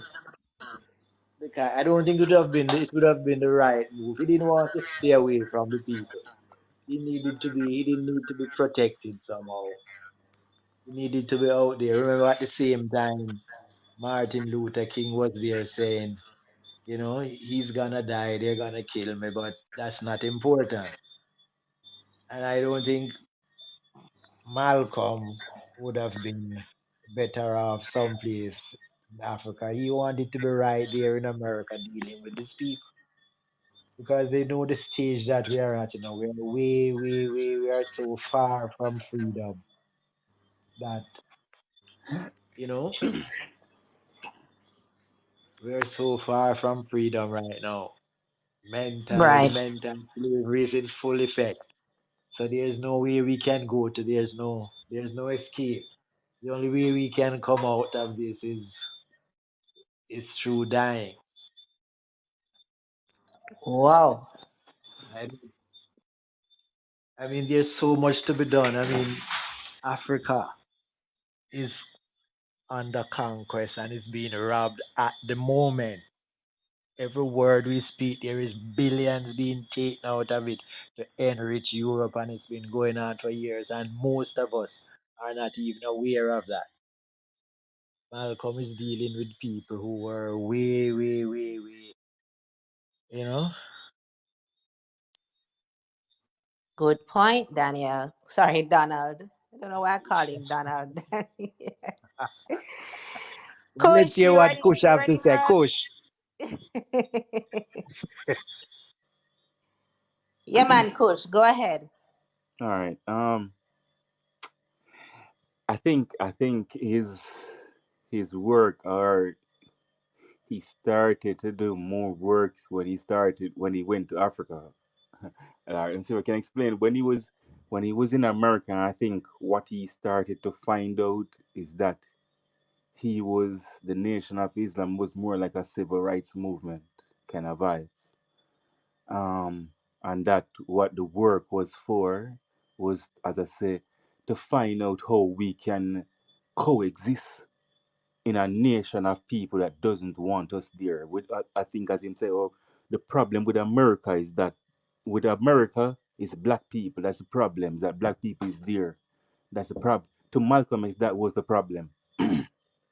Um, if he had stayed in Africa, then I think he would have had much more effect on the overall movement. Not Black Americans, because at this moment they're barely celebrating Malcolm X in Black America, um, and they have watered him down to a point where he is almost like a spiritual leader kind of vibes. So if he had the time, because I think once he started the organization, within what 2 3 years he was killed.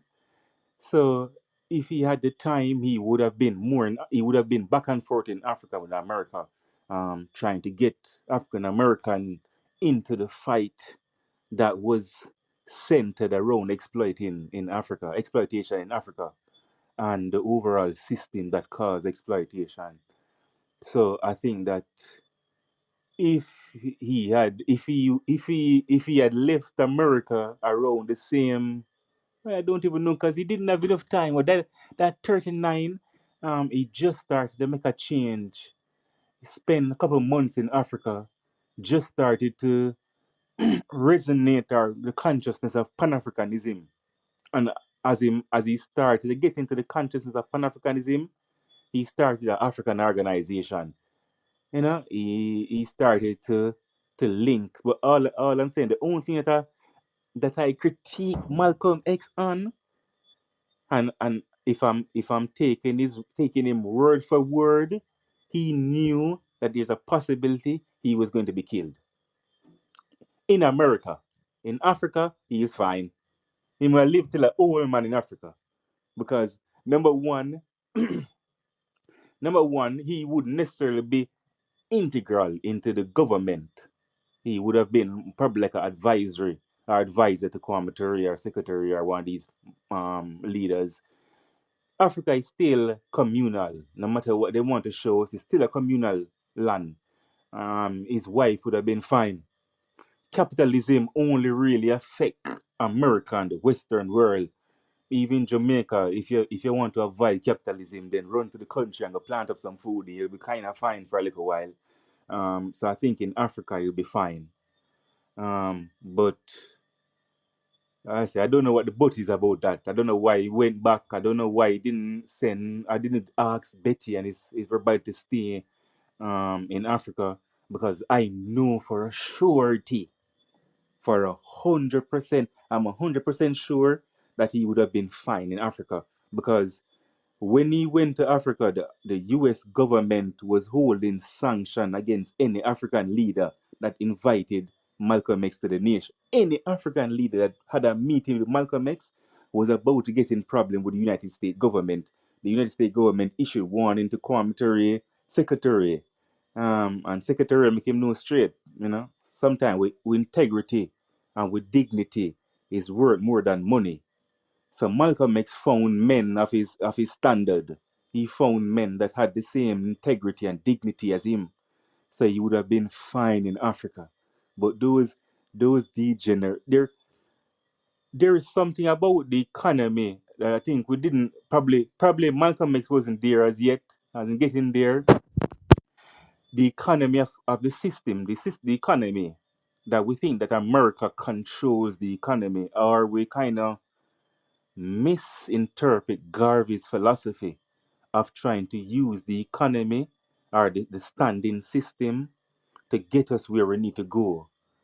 So Garvey had no problem using capitalism, but he wasn't tied to capitalism. Garvey thought that Lenin was one of the smartest men in the world. Garvey was wanted to get to Africa. That was what Garvey wanted. Now I think that what happened, a lot of us get tricked that America, because Garvey wanted that, or Garvey was doing it in America, it was the only way to get to what we need to.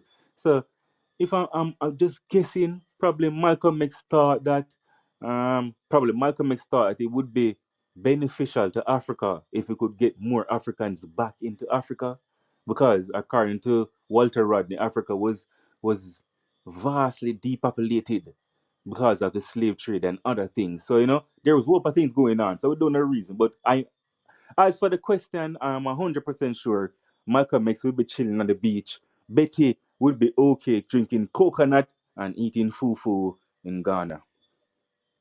You know, there's a saying, wherever you go, there you are. And I think Danielle is quite correct when she said in the chat that a man like Malcolm X would not go into Africa and exist in some of the ways in which Kush has described. I will agree that perhaps he should have sent Betty, especially at the time, at the height of the conflict with the Nation of Islam, Betty being pregnant and having young children. Perhaps he should have relocated her to Africa for her safety. But I don't see that a man like Malcolm X, with a propensity to organize and to oppose injustice and to oppose white supremacy, to speak out against colonialism, would have been safe. In America, he's facing the wrath of the American government.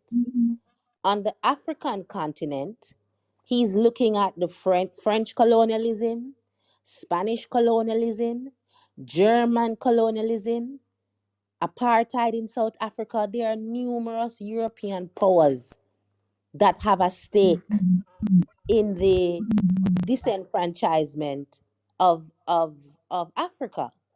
So a man like Malcolm X on the continent of Africa, being who he is and doing what we know Malcolm would have done, would be in no way safe or alive today. Absolutely not. But I give the floor to Leighton because I see he wants to respond, Hasn't the CIA been credited with the assassination of quite a few African leaders? including Kwame Ture, who was in Africa. Yeah, yeah. So I don't understand why it's so far fetched that they would have, and he would have been number one on their hit list because the first thing that Malcolm would have been interested in doing is having United States of Africa. That's like that would have been just like Garvey, number one on the agenda. Like get the whole Africa to be one fist. And once the white supremacists know that that's your agenda, them going to take you out by any means necessary.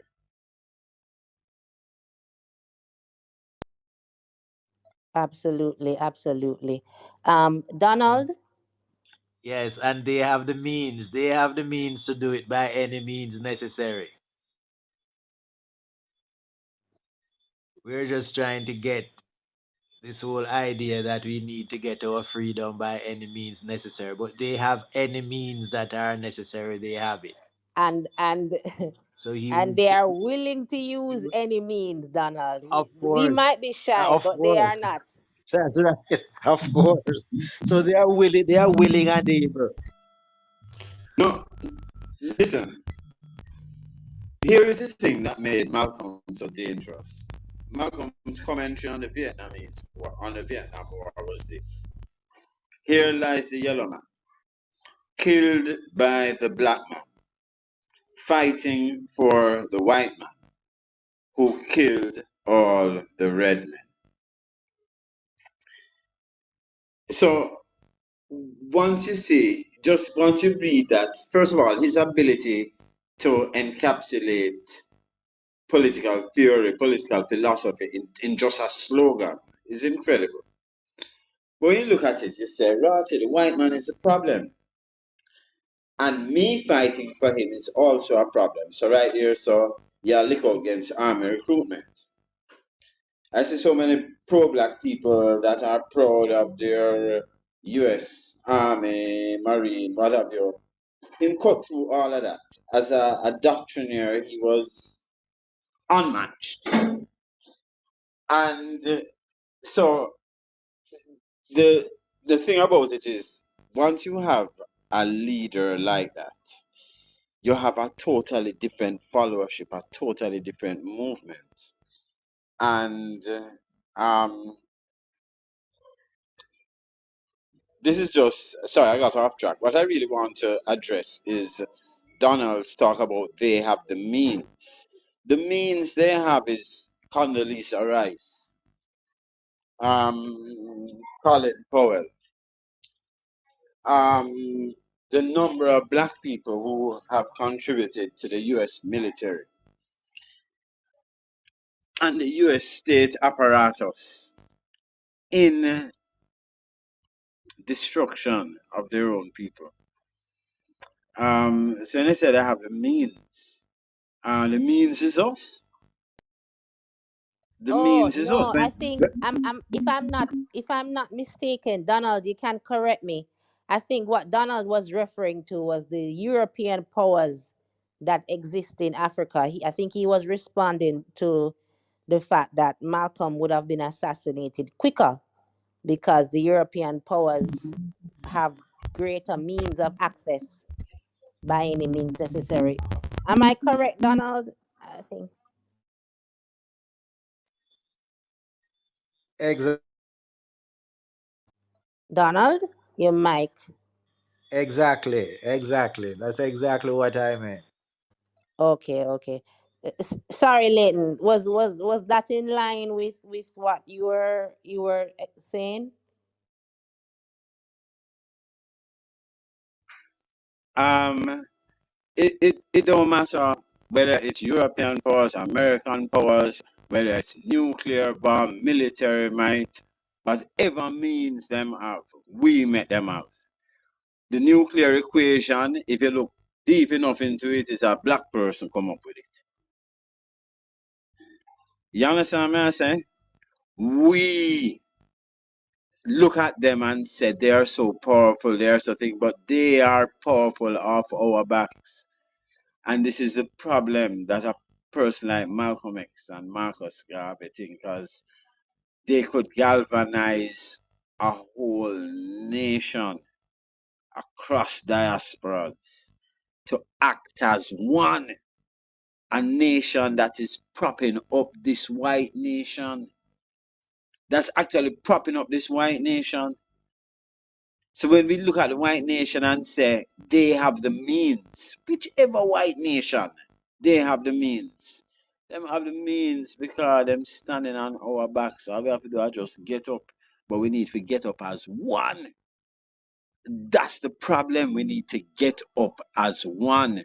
And that is the particular value a man like Malcolm and Marcus, and why them have not just to destroy them physically, but to destroy their memory, to denigrate their philosophy, to make it impossible for people to believe that any to make people know that any messiah, anybody that make the black nation know say it can stand up as one, them get rid of expeditiously. So true. So true. I remember some years ago when I was in the UK, and there was this big article that came out trying to expose Malcolm X as being a male prostitute. And it was a proud moment as an African person, because it didn't have the effect that they thought it would have had. It didn't give what it was supposed to give, as the young people say. Because, Malcolm X, despite all our insanity as a people, we instinctively connect and empathize and love Malcolm X, that couldn't move us.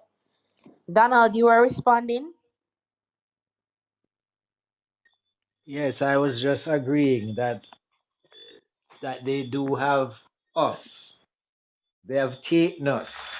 They enslaved Africans, depopulated Africa, and then they shared Africa among themselves and has been robbing the resources.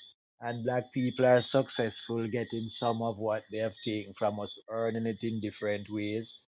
But they have us. They have us in such a way that they can have our resources, have our continent, have our wealth, have us believing that it belongs to them, and if we take any of it in any way, we are criminals and scammers and all kinds of foolishness. They have us.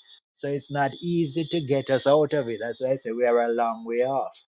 And Malcolm have to be dealing with, and everyone else have to be dealing with the fact that the people who we are working with. I mean, Malcolm's problem was that he was going to be killed by members of the Nation of Islam. This was black people trying to kill a man who is fighting to free black people from white domination. That is not an easy situation to be in. And he was talking the most militant thing. So he needed to be among the people. He had given his But life so and Donald, he gave his life.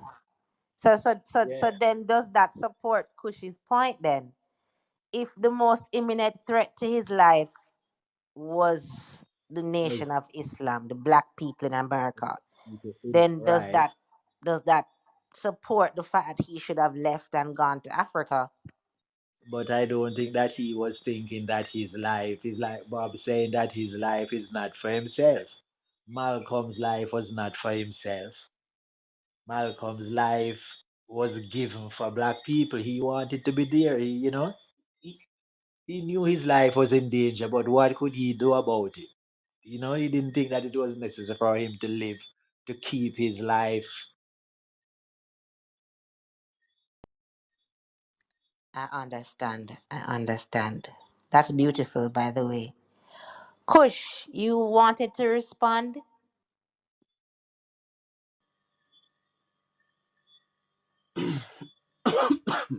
Sorry. I don't know if I agree with him being killed in Africa. I don't, I don't, I don't know if there's much evidence to say that he would have been killed or assassinated the same way, in the that same short space of time without doing really much work. Um, as I say, I think his work really just started when he went to Africa and spent those couple months, those several months, and came So back. And Kush, with the Zionist powers that be in Africa, Malcolm being pro Palestine, pro Islam, pro all of these things, you don't think that he would have been in grave danger on the continent? as I yeah, because I, as I was saying, it's kind of hard to judge it because, as I say, once he left the continent, he started to form an organization, and within 2 years he was killed. But the fact is that the plan, according to how it looked, was that it was to tie in Africa and America, or the Africans in America as well. Now, if he had stayed on the continent, he wouldn't have been killed in 2 years. Just like for example, Kwame Ture, because I think Malcolm X, because of his integrity, he had a lot of backing of the African governments and African heads of state, um, which was evident in their letters to him and stuff to him. So I think he would have been protected more there than how he was left as a lamb to the slaughter in America. The entire the system, the police system, the entire system was okay with him being slaughtered. He was sorry. No, go ahead. I'm hearing you. Go ahead, Kush. Oh, sorry, I wasn't hearing you. No, man, I'm saying you can go ahead. If it's Go ahead. no, I'm saying to you that yeah, I just said the fact that he said this just don't show that he would have been slaughtered in Africa like how he was slaughtered in America. He was assassinated. It doesn't match up, you know. Um, Okay, I understand. Donald, can you help me with a particular timeline, please? Um, at the time when His Majesty fled Ethiopia to seek refuge in Britain, um, in terms of that timeline and what was happening with Malcolm X, how relevant is it if when we speak of Malcolm X's safety and the fact that Africa at the time was a hotbed for European attacks? Is that relevant? And I know that people justify and also people criticize His Majesty for leaving his people. Yes. But Um, when His Majesty left Ethiopia, Ethiopia was the only independent African nation. There was no other, he would have to be going to some other European colonies in Africa when he left Ethiopia. Malcolm X had options, but these options, as we know, they were not really. Even now, these countries are not free. They are still controlled. The economy, the governments are all representing the European powers that used to own them.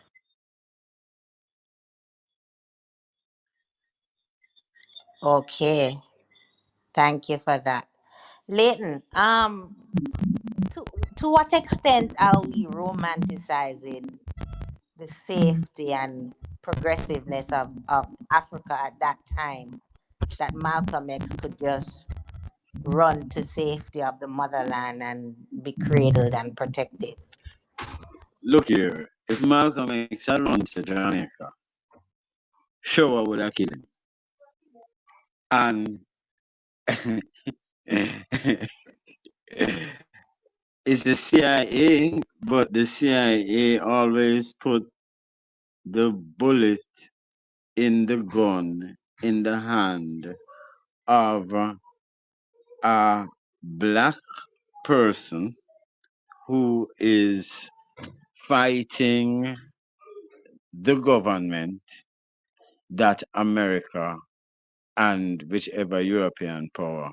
But although this is something that is really from America's playbook, they just, finance show because you want to get out Monday because you don't want no link with Castro, no socialism. You want pump all the disease chicken, pesticide you can pump into the place. So have you just finance people who are against it. So you just finance Siaga them and even our unwillingness to teach this in schools, although it is known in a million different textbooks, is is just testament to how unsafe it would be for Malcolm in Jamaica. And Jamaica you're talking about, not Africa. Because in all of these people, where them kill Lumumba, where them kill this man, where them kill it, is an insurgent movement financed by America that do it. So for go on like say we don't know say it not safe, especially for a man like him that could organize across borders. All of them would have come together to kill him. This is a man that this is a guy that met with Castro in Harlem. Is is somebody that everybody will want a white supremacist world. He would be number one on their hit list. He was probably safer in America, truth be told. And part of the reason he embraced Islam and all took the name, in my opinion, was because he wanted a more internationalist appeal. He was already an international figure by virtue of his work in America, but I think he wanted to broaden it, and I think that frightened the bejesus out of America and the European powers. Yes, I tend to agree. Kush, you were responding to something raised earlier. Yeah, I was. I'm not sure the remote, but I wanted to add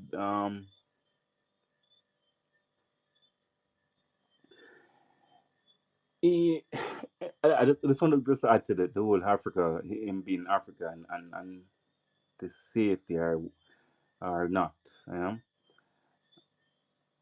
as I said, we must understand that again by Malcolm X. I think that message to the grassroots, that speech was after he returned from Africa as well, when he was again becoming even more Pan-Africanist, because I think he went to Africa multiple times, multiple times, and so I think he was becoming more Pan-African in nature or in his words. So if he had the time if he had the time and stayed, I think he would have made a much more impact than what he made now, or he would have had the time to make more impact. And the reason why I'm kind of pushing on the whole Africa thing, because again, it's a conscious and propaganda statement, is that we have to be willing to see that our system will work for our people no matter what. Um, outside this capitalist system. So there's no evidence that would say that he will be killed in Africa. There's no evidence that says he would do much work in America. The only evidence that we have so far is that once he got excommunicated from the Nation of Islam and started to go to Africa, he started to speak about black people worldwide. And not only African people, he started to speak about people in India, people in the Pacific Island, wherever oppression was.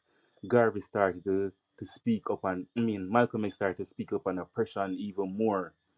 Um, so, I think, as I said, I just trying to cement that I think his works really started with his visit to Africa, and was going to get even more profound if he had been spared. Okay. But Leighton, I think Che Guevara's brief time in the in was it the Congo or Angola is very instructive in this regard, because one of the reasons that um one of the reasons why he failed at organizing was that Che didn't have a proper appreciation or understanding of the ethnic differences and the ethnic wars that were going on within the African continent. And he found himself in the middle of it as a person who didn't speak their language, obviously, as a non African, as a white Hispanic man. And yes, there are differences. Malcolm X was black, but I do think that we underestimate the complexities of the ethnic wars and cross ethnic um, challenges that happen on the continent when we think of organizing. And I do think that Malcolm would have found himself in the middle of some of those conflicts. Do you know?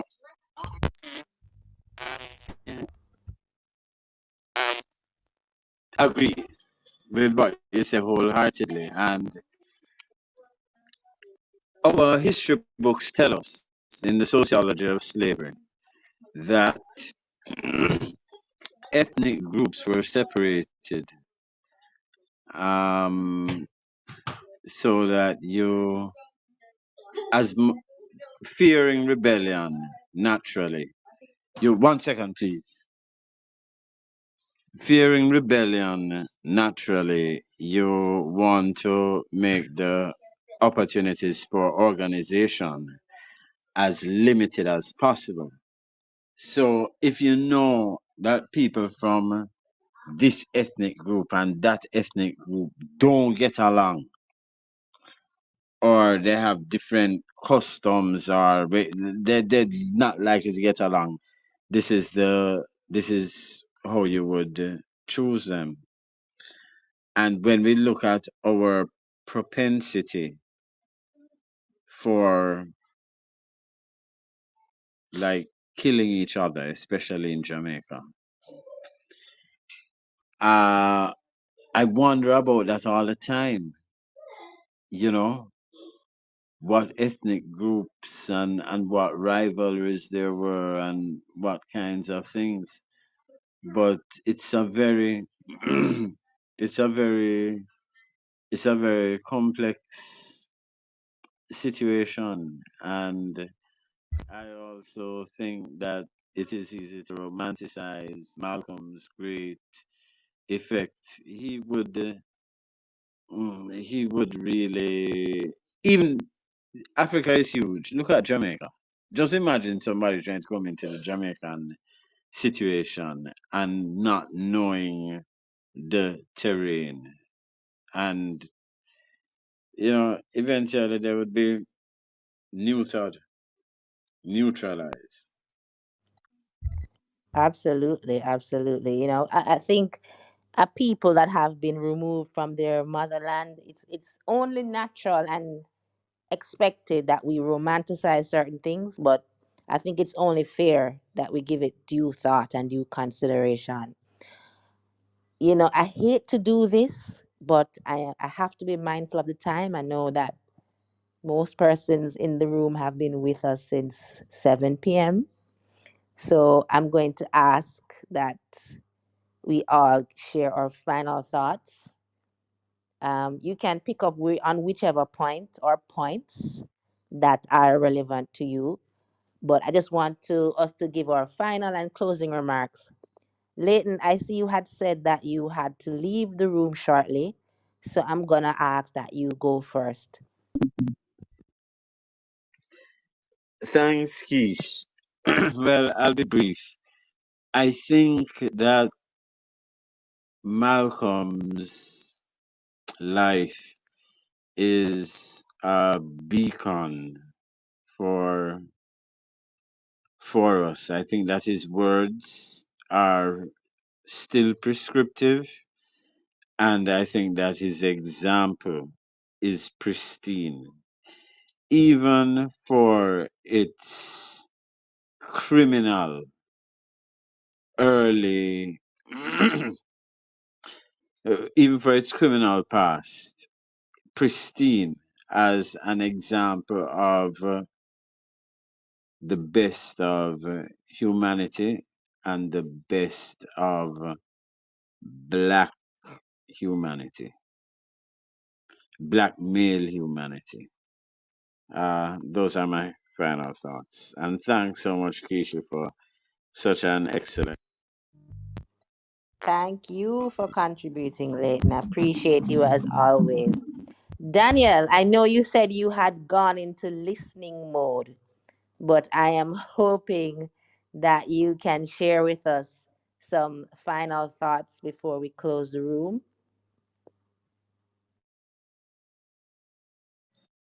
Yes, yes. Listening mode is so fun. But I agree with Leighton's final statements on Malcolm. He's somebody that I I really hold in high regard. And when you were mentioning, do we are we betraying his legacy?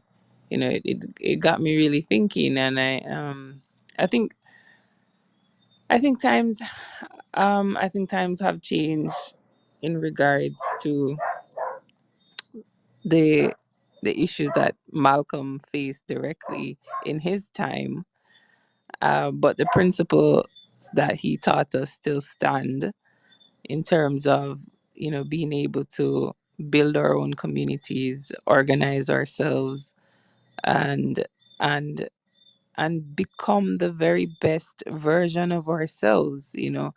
With his past and who he became, it's so incredibly inspirational. And I mean, apart from the groupie side of him also being fine, um it's like just an amazing uh life lived. And he represents he to me he represents positivity in the black community. And I pay my respects. I honor him. And I need to join.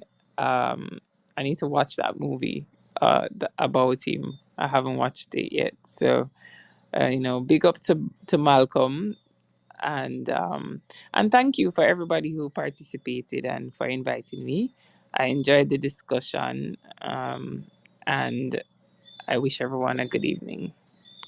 Thanks, Daniel. And in addition to the movie, there is a Netflix special called Who Killed Malcolm X? Very informative. I recommend that you and everyone who hasn't seen it go and check it out. Kush, I Thank know you. I you will. wanted to. You're welcome. Kush, you wanted to share some commentary on the issue of the ethnic groups that was raised earlier. You can go ahead and do that as well as give us your closing thoughts.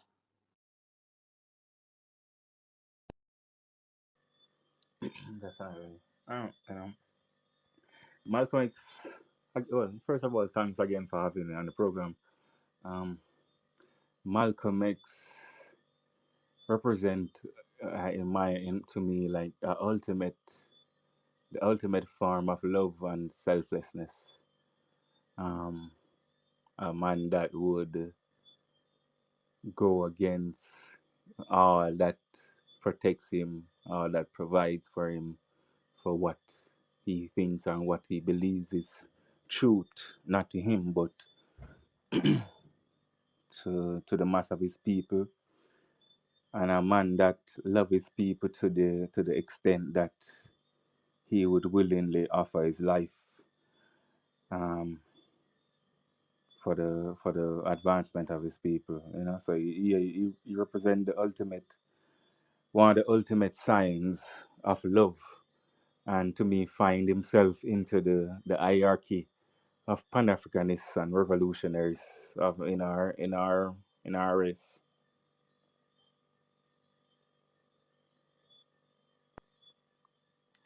Thank you for that, Kush. Really appreciate your contributions this evening. Donald, what are your closing thoughts for us? Yes, Keisha, it was a pleasure to be with you guys. And I don't want us to forget, that the Europeans also have their ethnic things, the World War One, World War Two, wars before wars, now Ukraine war.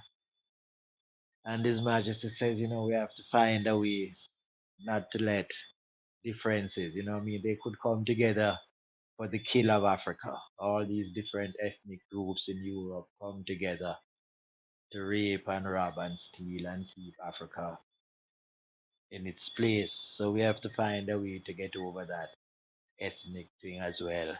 Maybe to find some common, goal or objective.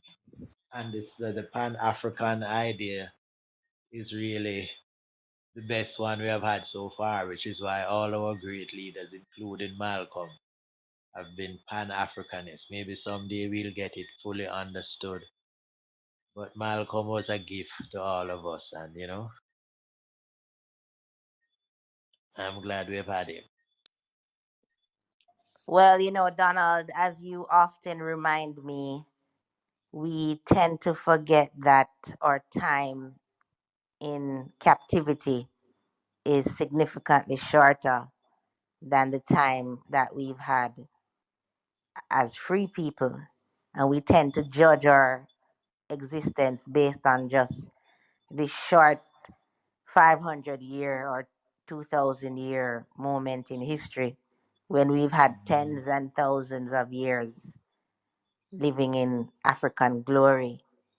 And so we So, do have long ways to go, and we do have many, many tweaks and amendments to make to different philosophies that's going to help us and free us.